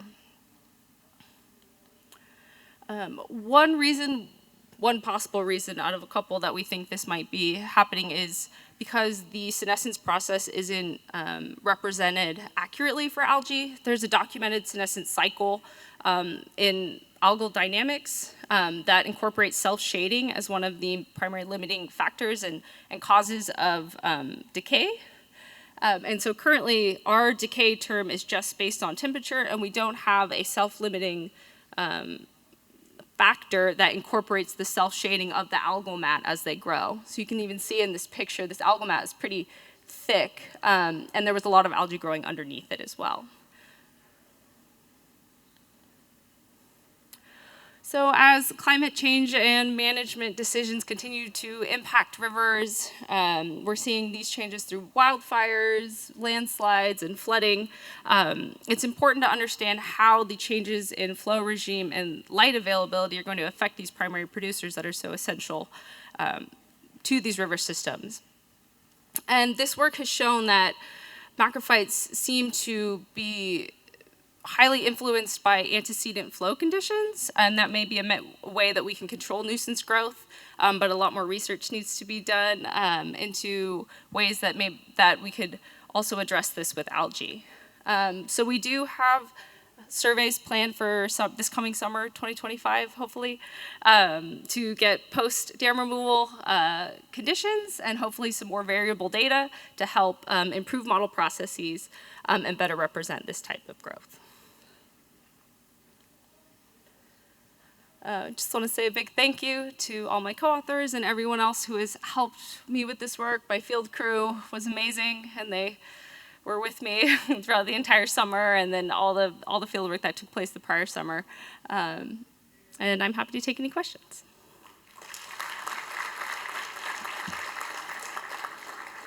Yeah. No. Oh, sorry. Has this data been published? No. Hopefully. Yes.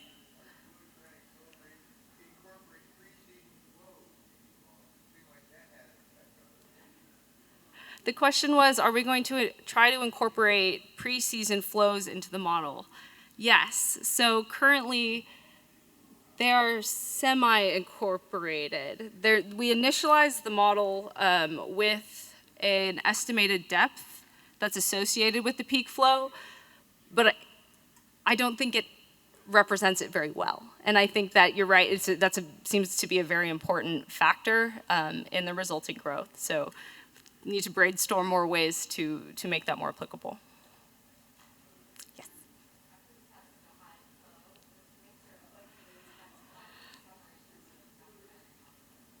So the question was, after this winter when we've seen such high flows, what do we expect to see with macrophytes over this next summer? That's a great question. I'm very excited to hear what we see. I'm thinking that the flows were sufficient to rip out and remove a lot of the macrophyte biomass, and so it potentially reset the system, so we won't see the really high biomass that we saw in 2024, and so that could absolutely change the macrophyte dynamics throughout the summer and potentially reduce biomass.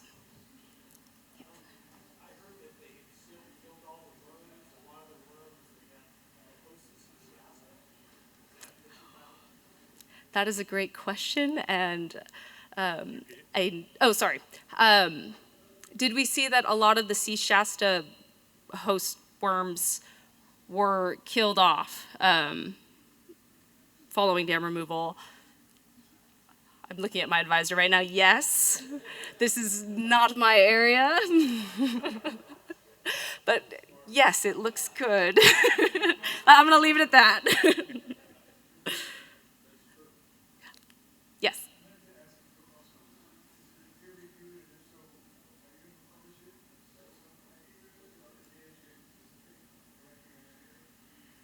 The question was, is this peer reviewed, and are we going to publish the data that we collected, that we will collect the following year?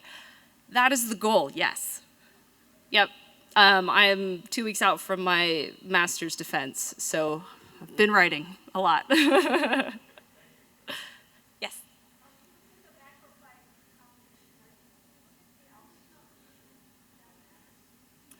The question was, did we look at the algae composition and did that matter? Because it seemed like it mattered a lot with the macrophytes. Yes, but we primarily saw Cladophora.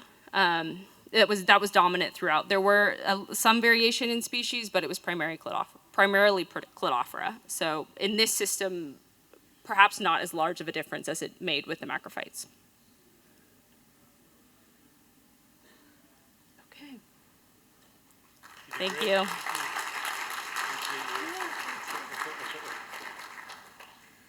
Excellent job, Izzy.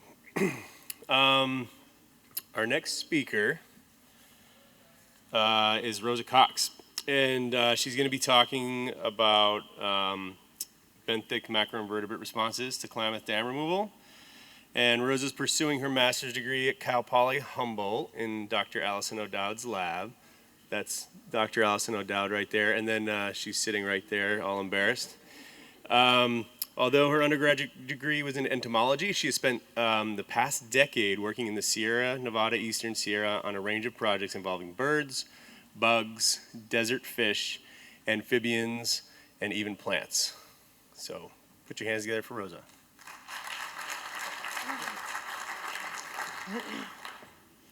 Well, thanks for sticking it out till 4 o'clock. Hopefully you don't go home right after this because there's one more talk after me. But yeah, I am a master's student at Cal Poly Humboldt, like Bob said, and I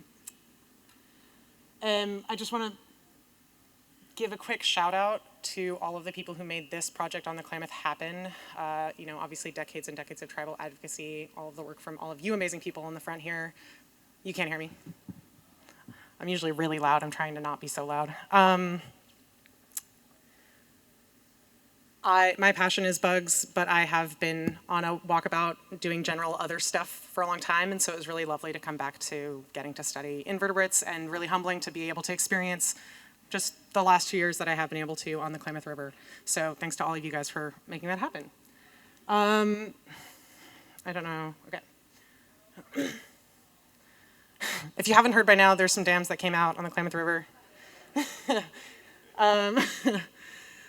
And obviously the big culprit in impacts was really anticipated to be sediment coming out of those reservoirs. So like we've heard many times before, those sediments were characterized as particularly fine and expected to mobilize and remain suspended in the water column for a long period of time, which that elevated suspended sediment was expected to have potential impacts for fish and other gill-breathing organisms in the water. I know most of us are here because of salmon, and so are we technically. We're here because of salmon food. We were really curious about the indirect impacts to juvenile salmonids through changes or potential changes in food webs on the river as a result of dam removal. So, benthic macroinvertebrates are high-quality fish food. They are, they make up the primary diet, juvenile fish diet, and they are often used as indicators of stream quality and ecosystem health because different taxa are variably tolerant of disturbance and degradation. Our research was specifically inspired by work done on the NOAA dam removal by Sarah Morley and collaborators, which monitored and measured pretty dramatic changes in drift invertebrate energy densities in dam removal years. So on the NOAA, it was a very different system, but pretty comparable in terms of scale of dam removal, or at least the only precedent of a dam removal of this scale, I should say. And they saw really significant decreases in energy abundance or energy density in sections below the dams in 2012 and 2013, which were the 2 years of dam removal. And so what this drove us to do is really ask, what is this going to look like on the Klamath? When we were talking about this, we really wanted to think about what mechanisms there were for impacts associated with suspended solid concentrations. And obviously, we've heard a lot about dissolved oxygen and impacts of dissolved oxygen or low dissolved oxygen on the system. We were also, thinking about physical damage to invertebrates, gill and gut clogging, abrasion of sensitive tissues, exposure to toxins and heavy metals. I put this asterisk up here so all of you Klamath people wouldn't freak out that I'm well aware that that was heavily analyzed and recognized as not really concerning unless you read the Siskiyou County News. But reduced primary productivity resulting from lower light infiltration. Really exciting to see Izzy's talk just now because benthic macroinvertebrates do eat a lot of algae and macrophytes and rely heavily on that kind of habitat. So I'm not a macrophyte person, but I was also expecting reduced growth in the river with the interesting thought that, this amount of organic matter and nutrients coming down might actually increase nutrients in the river and create a nutrient subsidy for bugs. Sediment deposition in particular might lead to direct burial of invertebrates and just direct mortality, but also loss of habitat in interstitial spaces, so where the invertebrates hang out in the cobbles in between rocks. How did we study this? We focused our monitoring on the upper 60 miles below Iron Gate Dam. This is because this is primarily where effects were expected to be highest and impacts were expected to attenuate as you go downstream. And we ran 3 years of data collection, but our first year was just kind of a pilot study in 2022, where we collected data at our 4 uppermost sites. And then 2023 and 2024 were at 8 sites. I want to note that there were 4 main stem sites in the sampling design and 4 tributary sites that we were using kind of as comparison sites.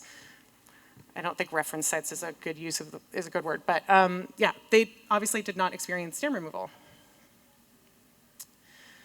We took 3 types of samples, and this is actually, I think, the coolest part of this study is we were able to compare across 3 sample types.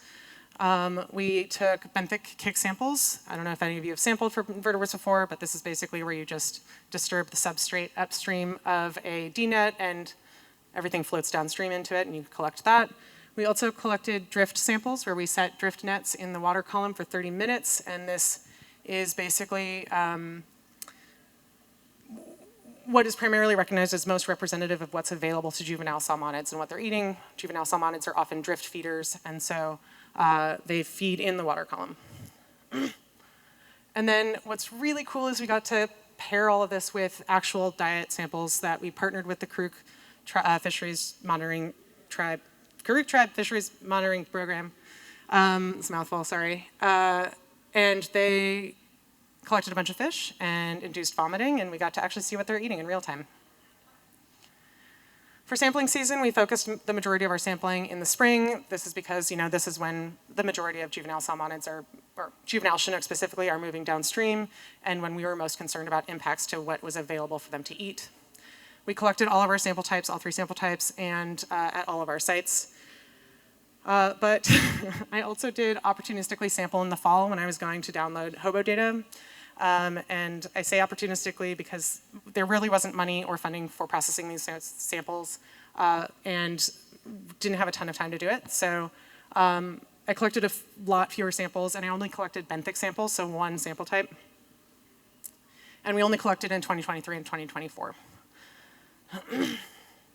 For our sampling design, we set drift nets across the stream reach and at the bottom of the riffle, set them for 30 minutes, pulled them, and then we collected a series of benthic samples moving upstream. Each benthic sample was a composite of 3 one-minute kicks. And this is a tributary, obviously. This is not what the main stem looked like. I don't know if you're aware, but the Klamath is a pretty big river, and you can't actually wade across the whole thing, and you can't collect D-net kick samples across the entire reach. So what we did was we kind of had to get creative. At some of our sites, we sampled mostly on the channel margins, and at some sites, we found side channels that we could sample in. I should actually say, this is a really fun picture of Allison. At one of our sites, post-McKinney fire, there was so much sedimentation in the banks that we couldn't set rebar, and so Allison and I had to be the rebar for our drift nets, which was a really fun hour or more of our lives.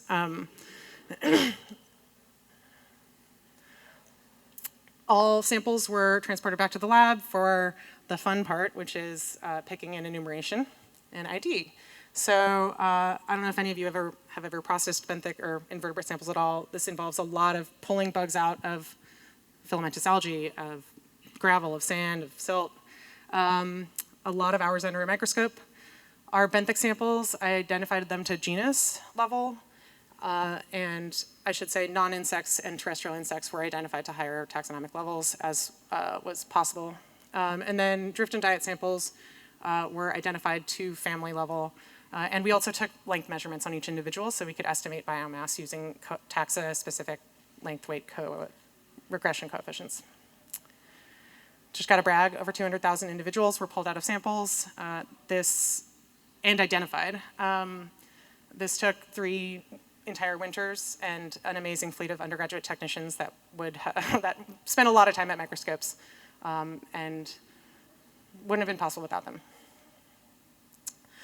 I went back to grad school to learn statistical analyses, and much like river restoration, that is an ongoing process. So I'm still running my models, but this is just what I basically to get some p-values up here on these plots. I did a quick pairwise comparison of before dam removal and during dam removal. Basically, I want to note that I lumped 2022 data when we had it and 2023 data for before treatment, and then during treatment was clearly 2024 data. Site type in this model was just main stem versus tributary, and I did include a random effective site to account for site variability. What did we see? Well, I think much like a lot of people in this room and a lot of people on the river, we were pretty surprised by what we saw because we did not see any significant decrease in our drift biomass or abundance. Biomass here is measured in milligrams of bug per cubic meter of water that passed through the net.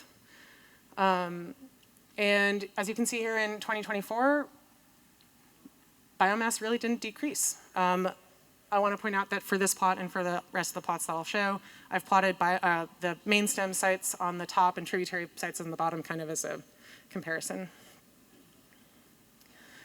Diet samples, we actually saw an increase in diet biomass in 2024 compared to 2023.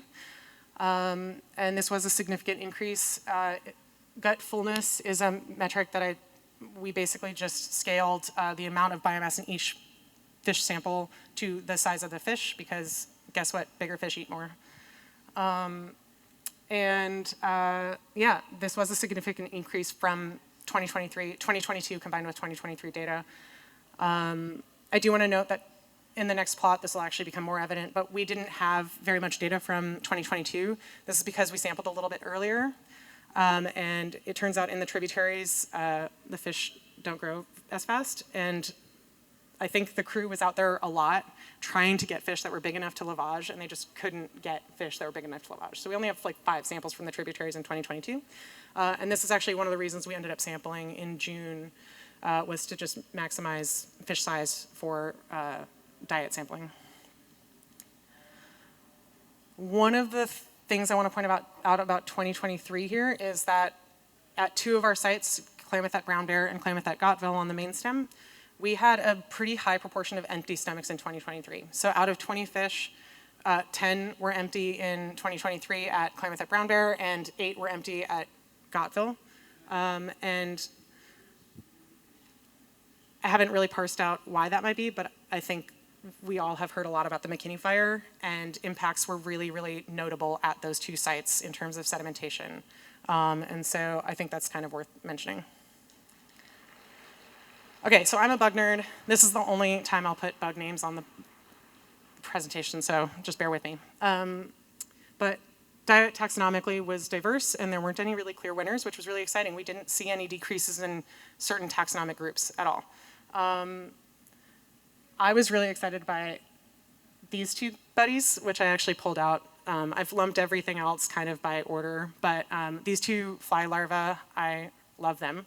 But also, they're both simuliids or black fly larvae, and Blephoricerids are net-winged midge larvae. They're substrate clingers. They need clean rock substrate to persist. And this to me, just seeing these in the samples, while yes, I could go out to the river and look at the river conditions, I also was like, wow, we didn't see a bunch of silt in the bottom of the river here, because these guys are persisting just fine.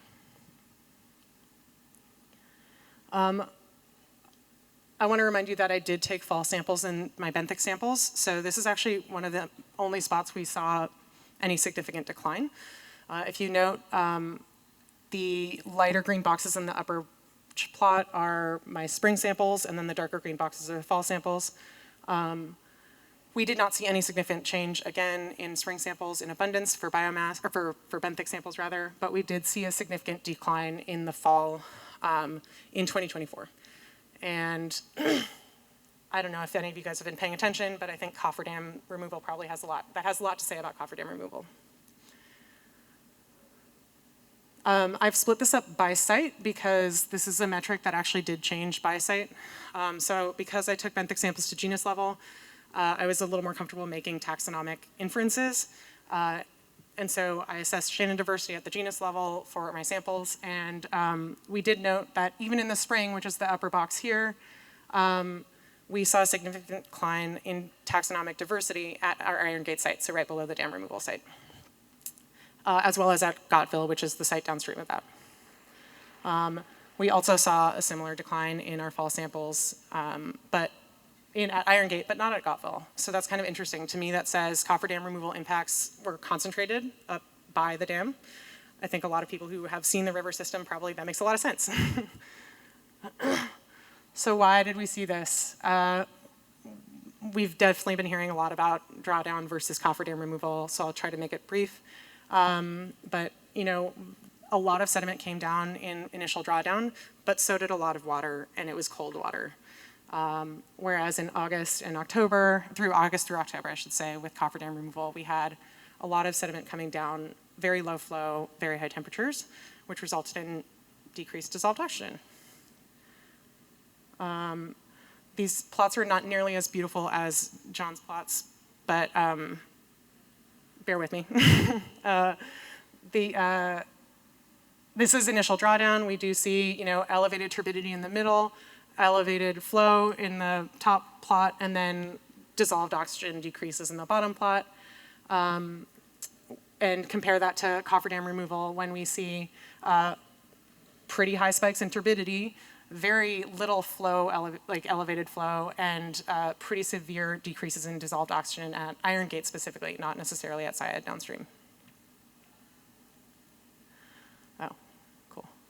And if you've been paying attention, the McKinney fire is still part of this conversation. So I just wanted to bring to your attention these spikes in turbidity that are associated with rainstorms that happened in the summer, flushing sediment out downstream of Iron Gate,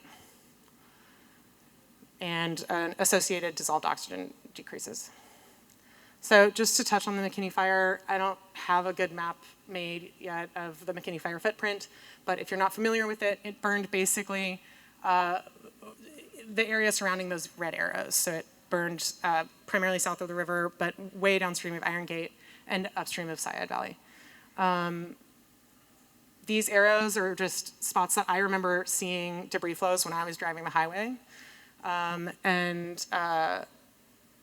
That really did change the appearance of the river between 2022 and 2023, and we see continuing pulses of sediment coming down associated with McKinney fire sediment alone. And I know other people have claimed that other people have said a lot about you can't differentiate between these two types of sediment, but I do have to say when Allison and I were out there, we'd be digging out our hobos from feet of sediment, and there'd be a foot of dark organic sediment, silt, on top of 3 feet of sand.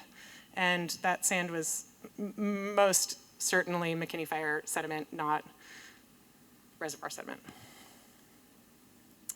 And this is actually what that looked like, and I don't know, I just think it's kind of fun how on the main stem, basically every year we've been out, our hobo loggers get buried in feet of sediment, and this is actually before dam removal, so this was a rainstorm came through in 2023 in the fall, so late August, early September, and that just one pulse of water coming downstream flushed a lot of sediment into the river, moved it downstream, and we had to dig our hobo out of feet of sand. And you can see that actually reflected in the temperature data where that got really muted. So I think that's pretty fun. So what's our take home? I think we've all been surprised at how well the river responded to dam removal, and that is on benthic macroinvertebrates kind of followed that same pattern. It's kind of exciting. And obviously timing of sediment flushes relative to flow in the river and the water temperature, unsurprisingly, probably play a big role in that. Next steps, I have a lot of work to do before I can defend. Unlike Izzy, I'm not defending in 2 weeks. But I hope to be able to parse out some taxonomic changes over time and space. And we do have another grad student following up on this project. She'll be doing the last 2 years of funded research on this project. So I want to thank our funders, this is a 5-year grant funded by the Wildlife Conservation Board, as well as my amazing thesis committee, the Karuk Tribe Fisheries Program, some of whom are in the room today, my incredible lab technicians, and our partners at the UC Davis Lusardi Lab. And thank you.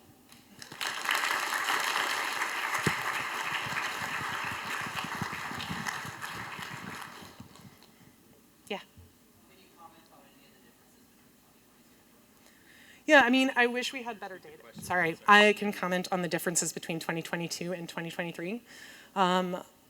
As with any monitoring project, I think you wish you had more data beforehand, right?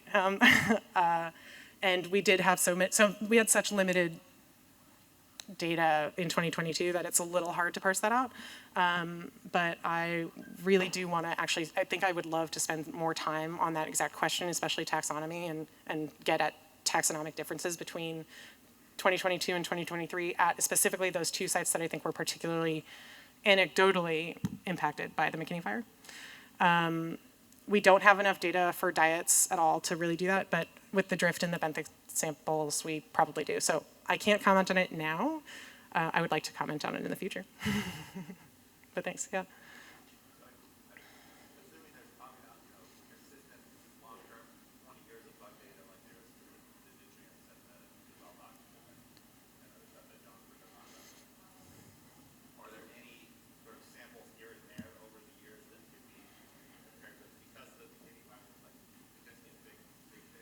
Totally.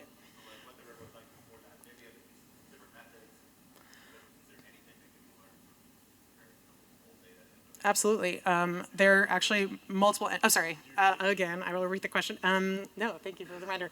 I needed it. Are there other samples? Is there more data? Is there longer term data that I can use to reference how the McKinney fire affected the system relative to dam removal? There are absolutely samples out there that have been collected. I believe it's the Yurok tribe has been collecting long-term kind of seasonal samples for a while.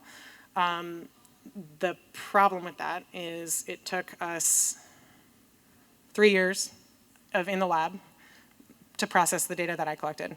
And that's all the money in our grant. And also that was working with 6 technicians and a lot of time behind our microscope myself. Yes, when I started this project, I really wanted to just see if I could work with everyone's samples and see if I could ask that question, answer, and get at that question. And maybe somebody will pick that up. And I actually one day would love to do that. Not for this project, it's probably not gonna happen. Yeah. Yeah.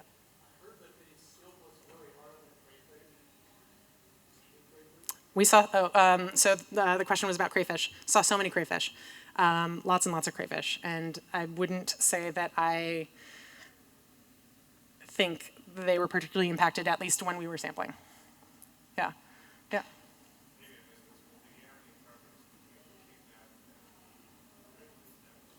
I absolutely have a preference between kicknet and driftnet, and it's not because of the sampling process, it's because of my confidence in the data.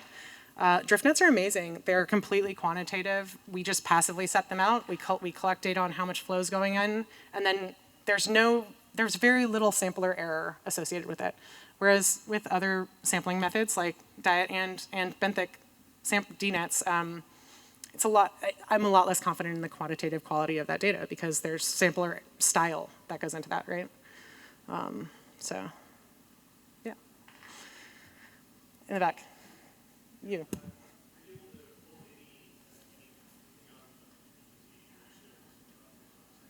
I couldn't quite hear you. Yeah, absolutely. EPT, so what is EPT? Any story about Ephemeroptera, Plecoptera, Trichoptera ratios. These are mayflies, stoneflies, and caddisflies. This is a general, very regular, normal way to assess stream health. They're very often used as indicators of stream quality because they're fairly sensitive to degradation. I haven't, like I said earlier, I haven't gotten at the taxonomic changes and I would like to look at drift and benthic samples for that, but I'm hoping honestly to be able, I think diversity overall didn't change that much. And so I think, we weren't seeing big, anecdotally, not much change with EPT. How's that? Great. Yeah. How does energy available in drift samples compare to other rivers around the world or on the West Coast? Yeah, it's fun. We were part of I sent my preliminary data into a metadata paper that's been collecting data from drift samples. I think actually a lot of people who have contributed to that paper are here at this conference today or their names have been mentioned. But the feedback I got was, your diversity is crazy high. And I think the Klamath is, it's a really rich system, right? We kind of knew that going into it. I don't know about energy abundances, but I do know that just the representation of different taxa is pretty phenomenal. And it was fun to work with. Yeah. Any more questions? Thank you. Thank you so much.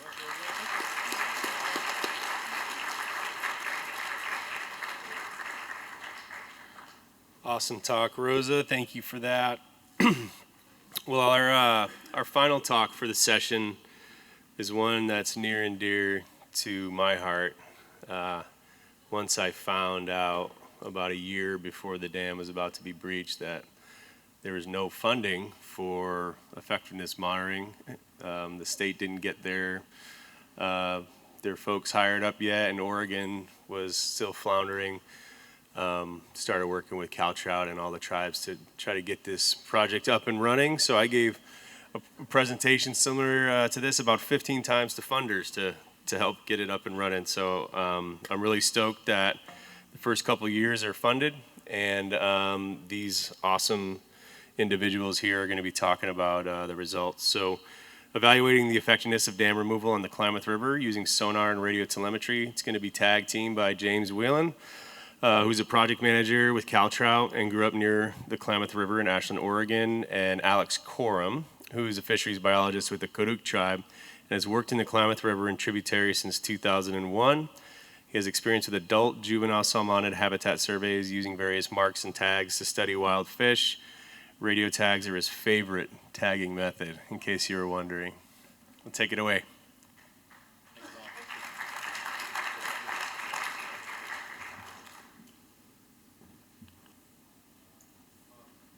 Hey, Bob. I'm not very tech savvy, so I'm going to let Bob take care of that. There you go. There we go. Thank you, brother. Okay, howdy, everybody. I'm James Whelan. Thank you for the introduction, Bob. Alex, do you want to introduce yourself? Or do you want to wait? Wait? All right, I'll keep it going. Like Bob said, I'm a project manager with California Trout, and I'm very happy to be here presenting some of the work that myself and a lot of different partners have been working on since the dams came out last fall. We've seen this photo about a dozen times today, but it makes me happy every time to see it, so I'm happy to share it again. The photo on the bottom before, it has a really special place in my heart. Like Bob said, I grew up in Ashland, Oregon, just over the border from the Klamath River, and me and my friends growing up, probably during the time a lot of you were still working on this project originally, so thank you for welcoming me in with open arms. We always joked about how if you go swim in the reservoirs, it'll melt your skin. Turns out we weren't too far off as we grew up and found out a lot about it. So the very first time I came to this location after the dams were out as a young adult working on the Klamath River, it was a very, very special moment for me. And I got to share that moment with a lot of people in this room, so I'm very happy to see a lot of your faces. I always like to put the context of the watershed for everyone. The region that we're working in is above Iron Gate Dam through the historic reservoir reaches, which you could see here. And for the fish's context, that's about river mile 200. So for these adult fish returning from the ocean, they've already completed about a 200-mile journey through a very, very large system with a lot of different factors that they have to deal with before they get to the area that we've been hearing about, all the issues that it's had through time.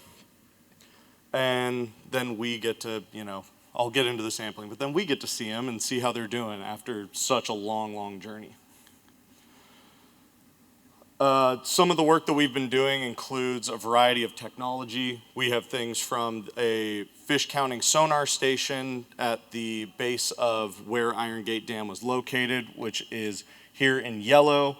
The kind of pink circles denote a large radio telemetry array that we have deployed with the help of many partners, including Oregon Department of Fish and Wildlife and the Klamath tribes, to deploy them all the way up into the headwater rivers above Upper Klamath Lake in hopes to watch these fish move through the entire system from when they enter at Iron Gate Dam locations through the entire watershed.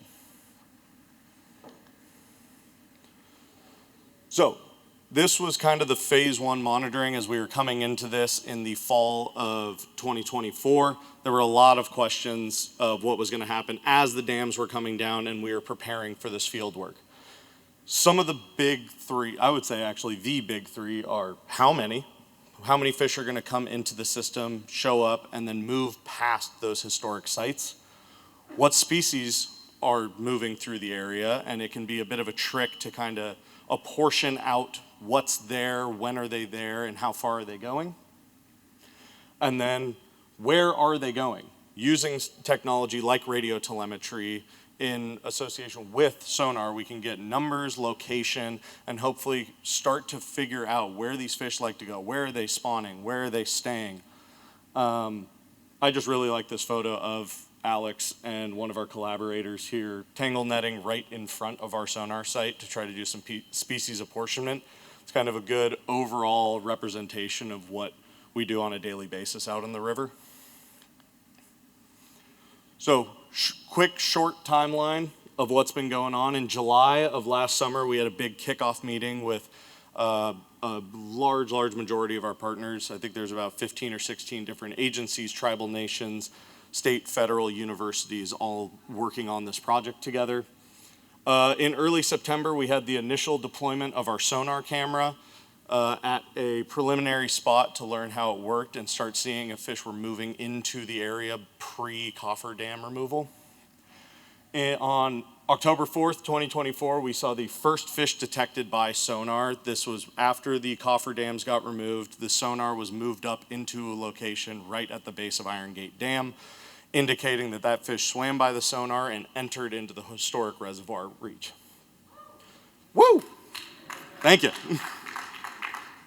That was a very fun morning when I went and checked the data. Everybody was very happy. I think Bob was there.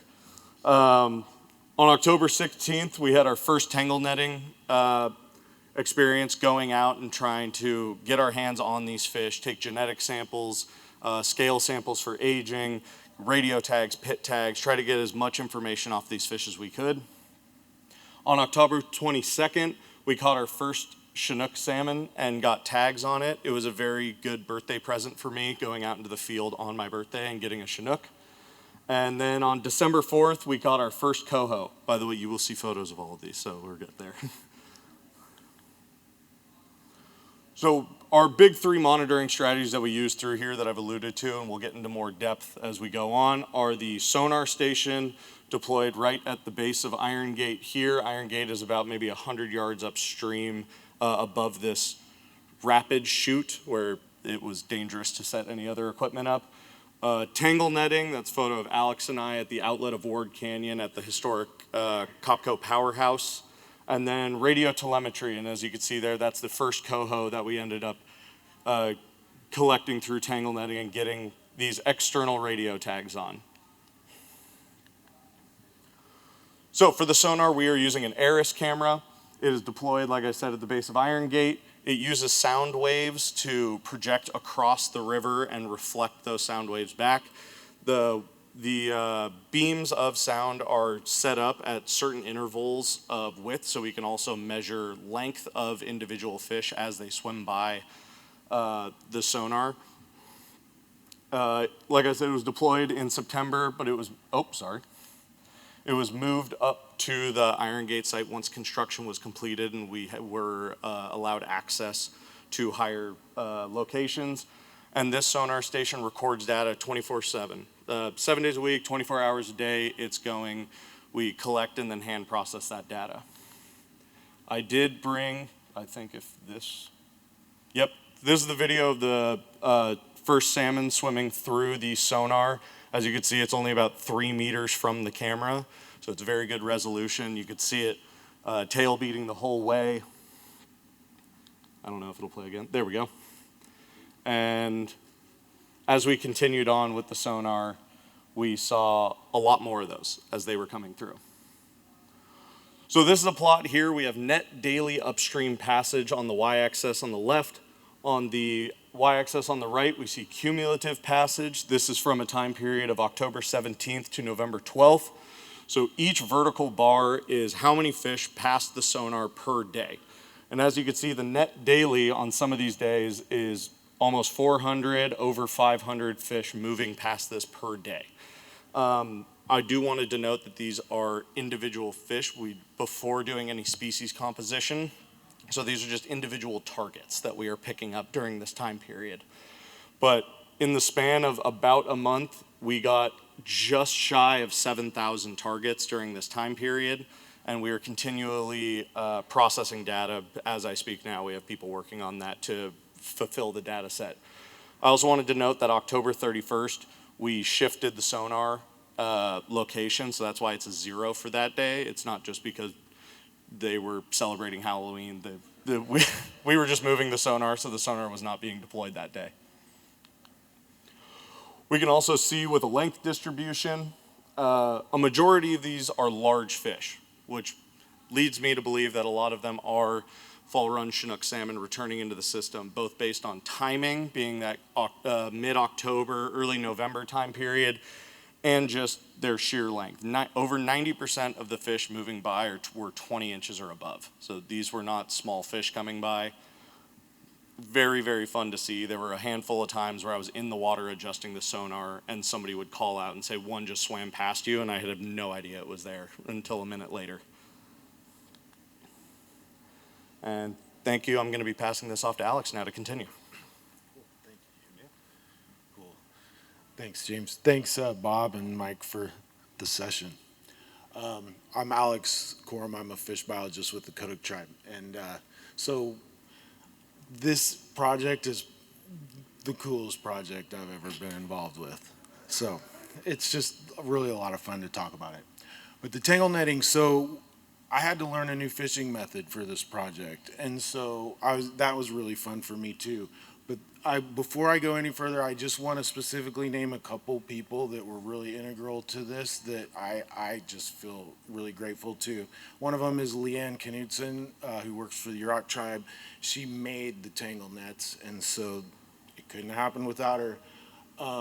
The other one is Mark Herford from ODFW, and he procured all the radio telemetry equipment and just set it in my hot little hands. So all I had to do was like show up and catch fish and put tags in them and set up the stations, but that was really easy.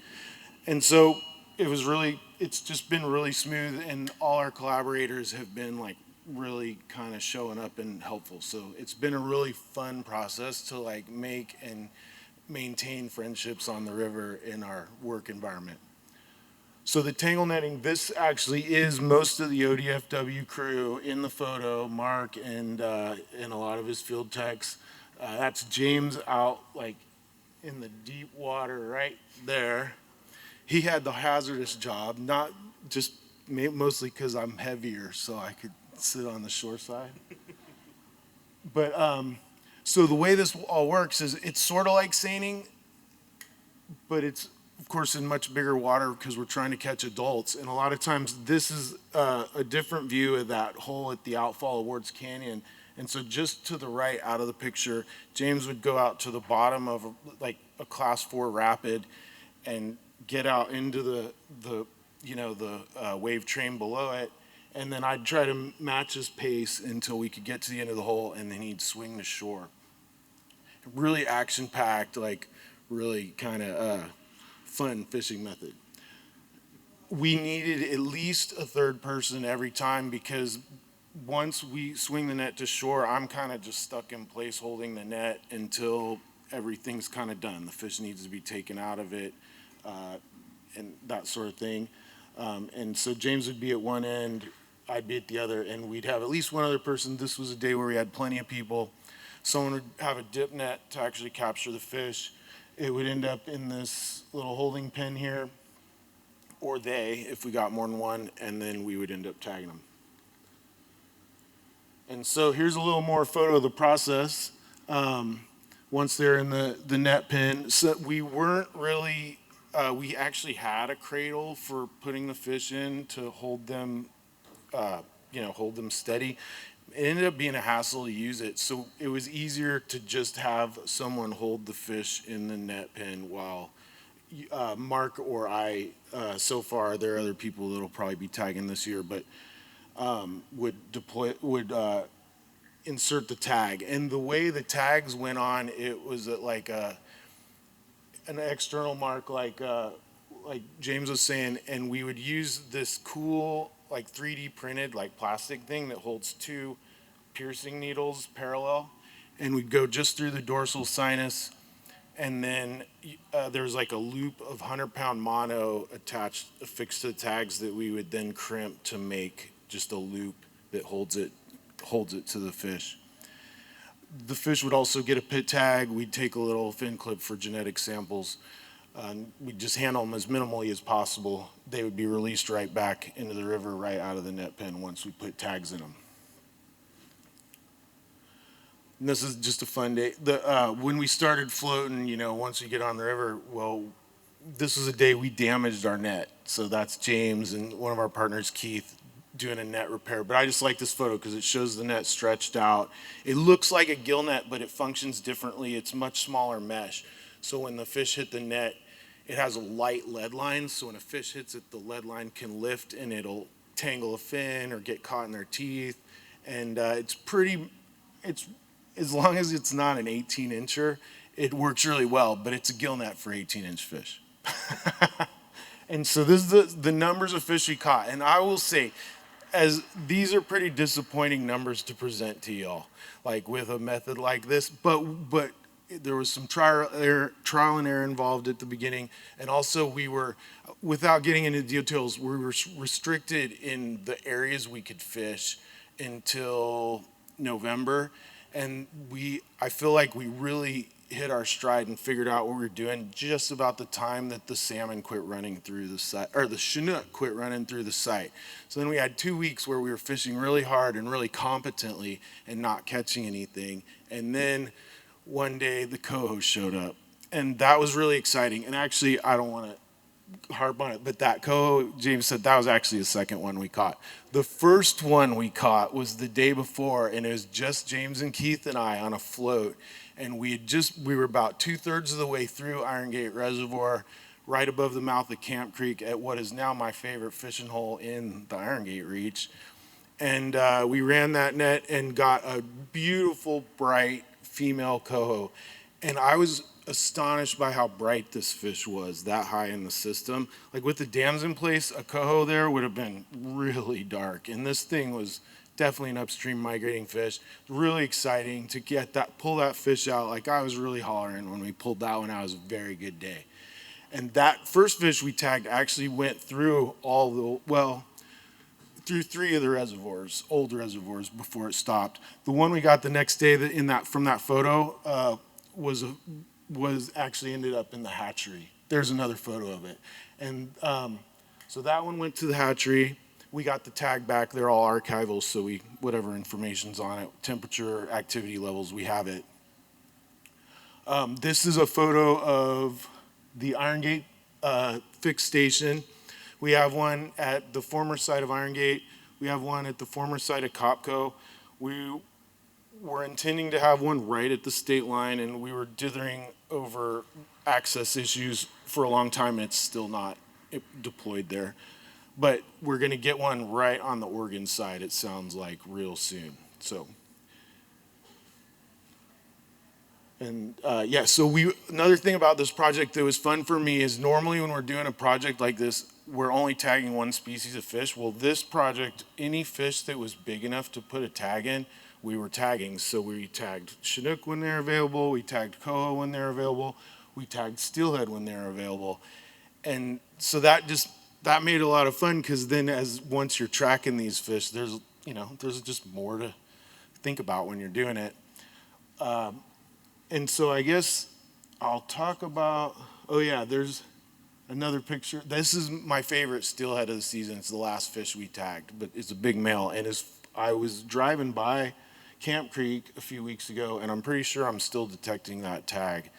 And so these fish are going places, and I'll hopefully talk a little bit more about that. Whoops.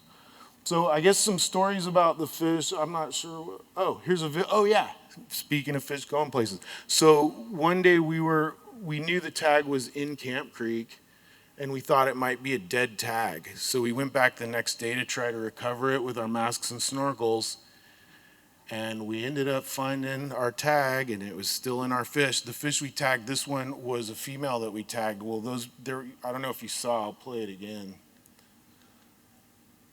But there are 2 fish in the photo. and the larger one is a male.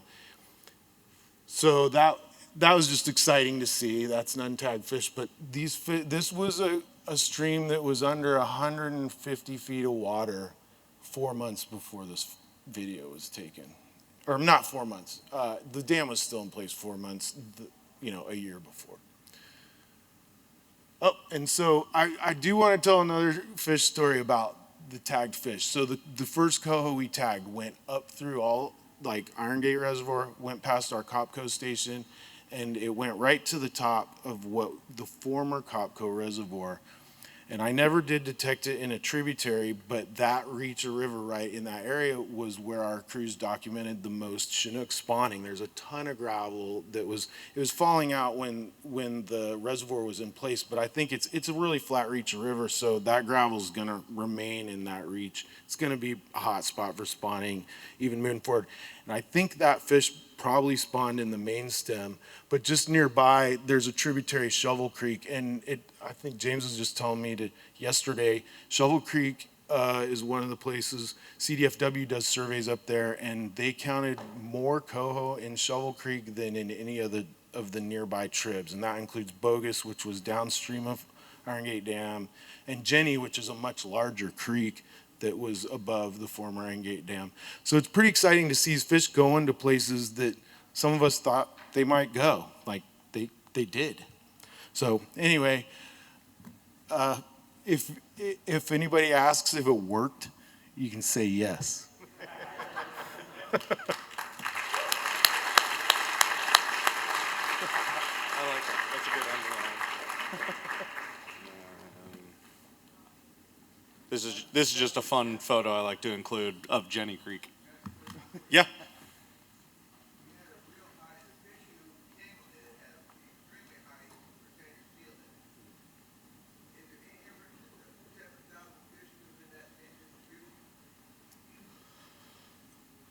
So the question was, our tangle netting percentages of steelhead was extremely high compared to the salmon being caught, and is it possible that the fish picked up on the sonar have that same distribution?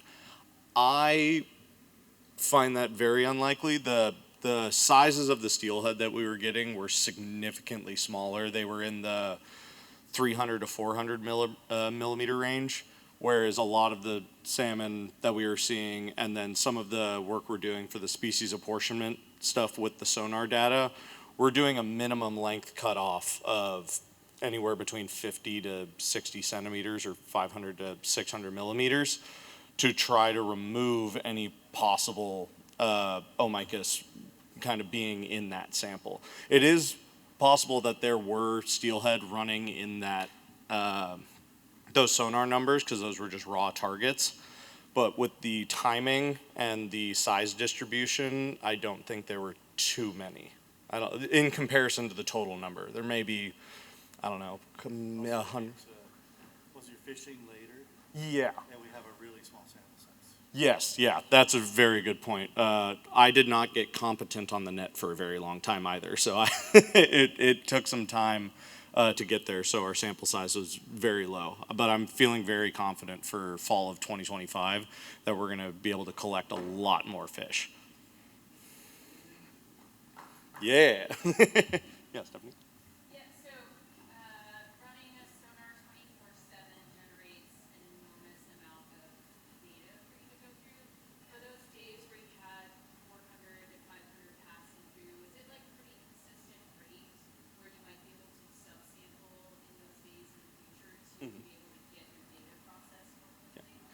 Yeah, so the question was, if I remember it correctly, on those days where there's hundreds of fish moving by, was it a consistent rate of fish moving past the sonar to the point where we could look at subsampling just due to the sheer amount of data that the sonar records? It's something we're looking into. The sonar is recording about 2 terabytes of data every 10 days that we're then going through and processing. And the really interesting part is that when the fish are moving by the sonar, it's not like a large school of 30 or 40 fish. It's kind of like individual fish as they go by, and they're consistently in the same spots. They're either in the first 8 to 10 meters, the last 8 to 10 meters. They're not really running up the thowwag. The first picture you kind of see there's a wave train in the middle. They were just avoiding that. So subsampling is something we're considering as we move forward. We're going to kind of look through the rest of the data. This also being just year one, it's kind of hard to tell. We wanted to record every second of every day that we could just to kind of get a full picture. But I think for the data processing side of it, subsampling is a very, very viable option as we move forward, because it is something that the folks on the LWA do a lot of.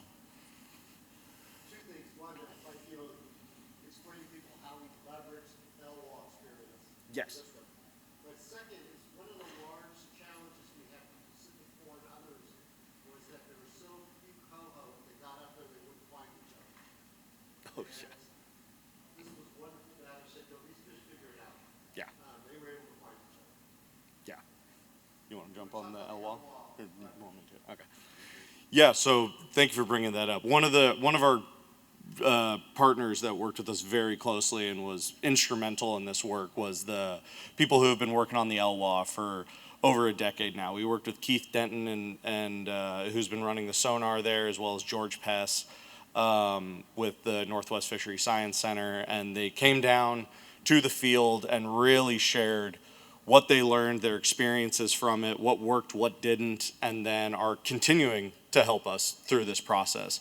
Those folks have, decades of knowledge that I just simply do not have, and I rely on them a lot, especially when it comes to learning a whole new technology. The sonar is such an intricate piece of equipment, and they have been nothing but helpful every step of the way. And if whoever set that up, Tommy, I have a feeling it might have been you who helped with that. I really appreciate it because you've saved me a lot of pain and suffering, to be fair. Yes. You want to jump on that one? Yeah, I can. It pretty much boils down to two things, but mostly it's mesh size. The other thing is the lead line weight. Like a gill net is made to kind of sit in place, where we were using, I actually had some Yurok fisher people out observing one day, and somebody asked, why is your lead line so thin? And I actually couldn't answer that, and that was a lucky day. Vanessa from the LWA, who worked with Keith, was there that day, and she answered the question, and actually, so I got to learn a little bit more about my gear from her. But it's because the lead line's lighter on the tangle net to lift up so it can function properly and entangle the fish.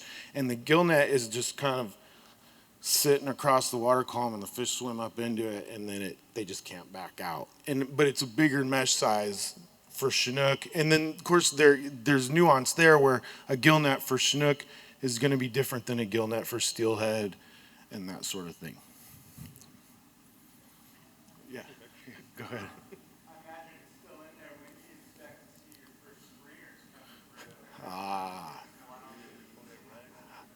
So he asked when we expect to see our first springers. I sure hope soon. We're not sampling at a time of year where we would expect to catch them. We are taking samples off of every fish we catch to genotype them.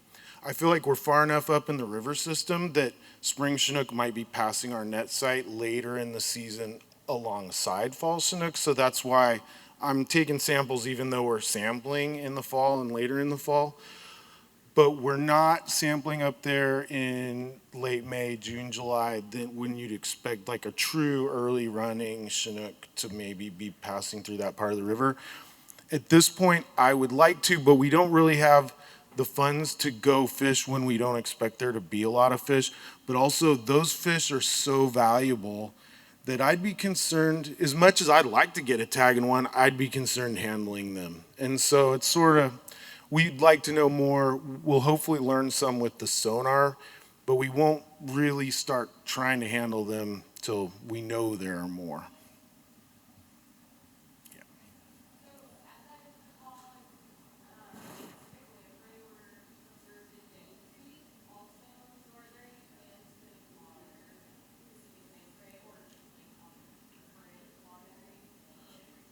So the question is if there are plans to monitor Pacific lamprey, and yes.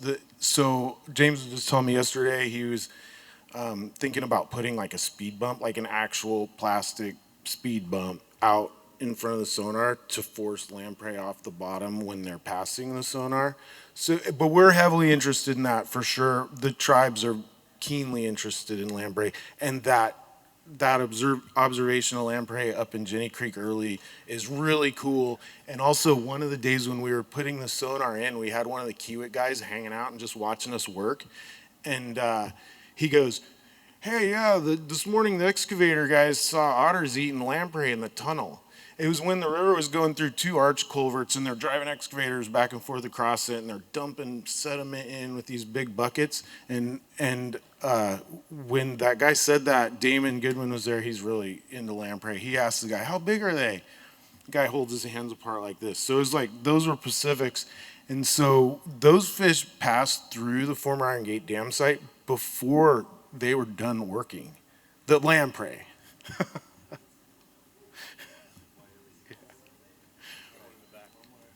Yep. And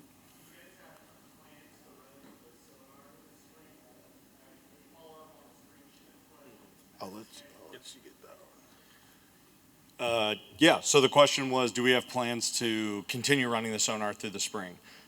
Short answer, yes. Currently, it's not in the water. We've had a very high water year this winter. Twice the ladder that it's been deployed on has been thrown downstream. Luckily, I have a half-inch steel cable attached to shore that stopped it from going 200 miles to the Pacific. But now that the flood stage is on the down curve currently in Upper Klamath Basin with the releases out of Keno Dam, we've been on a steady decline.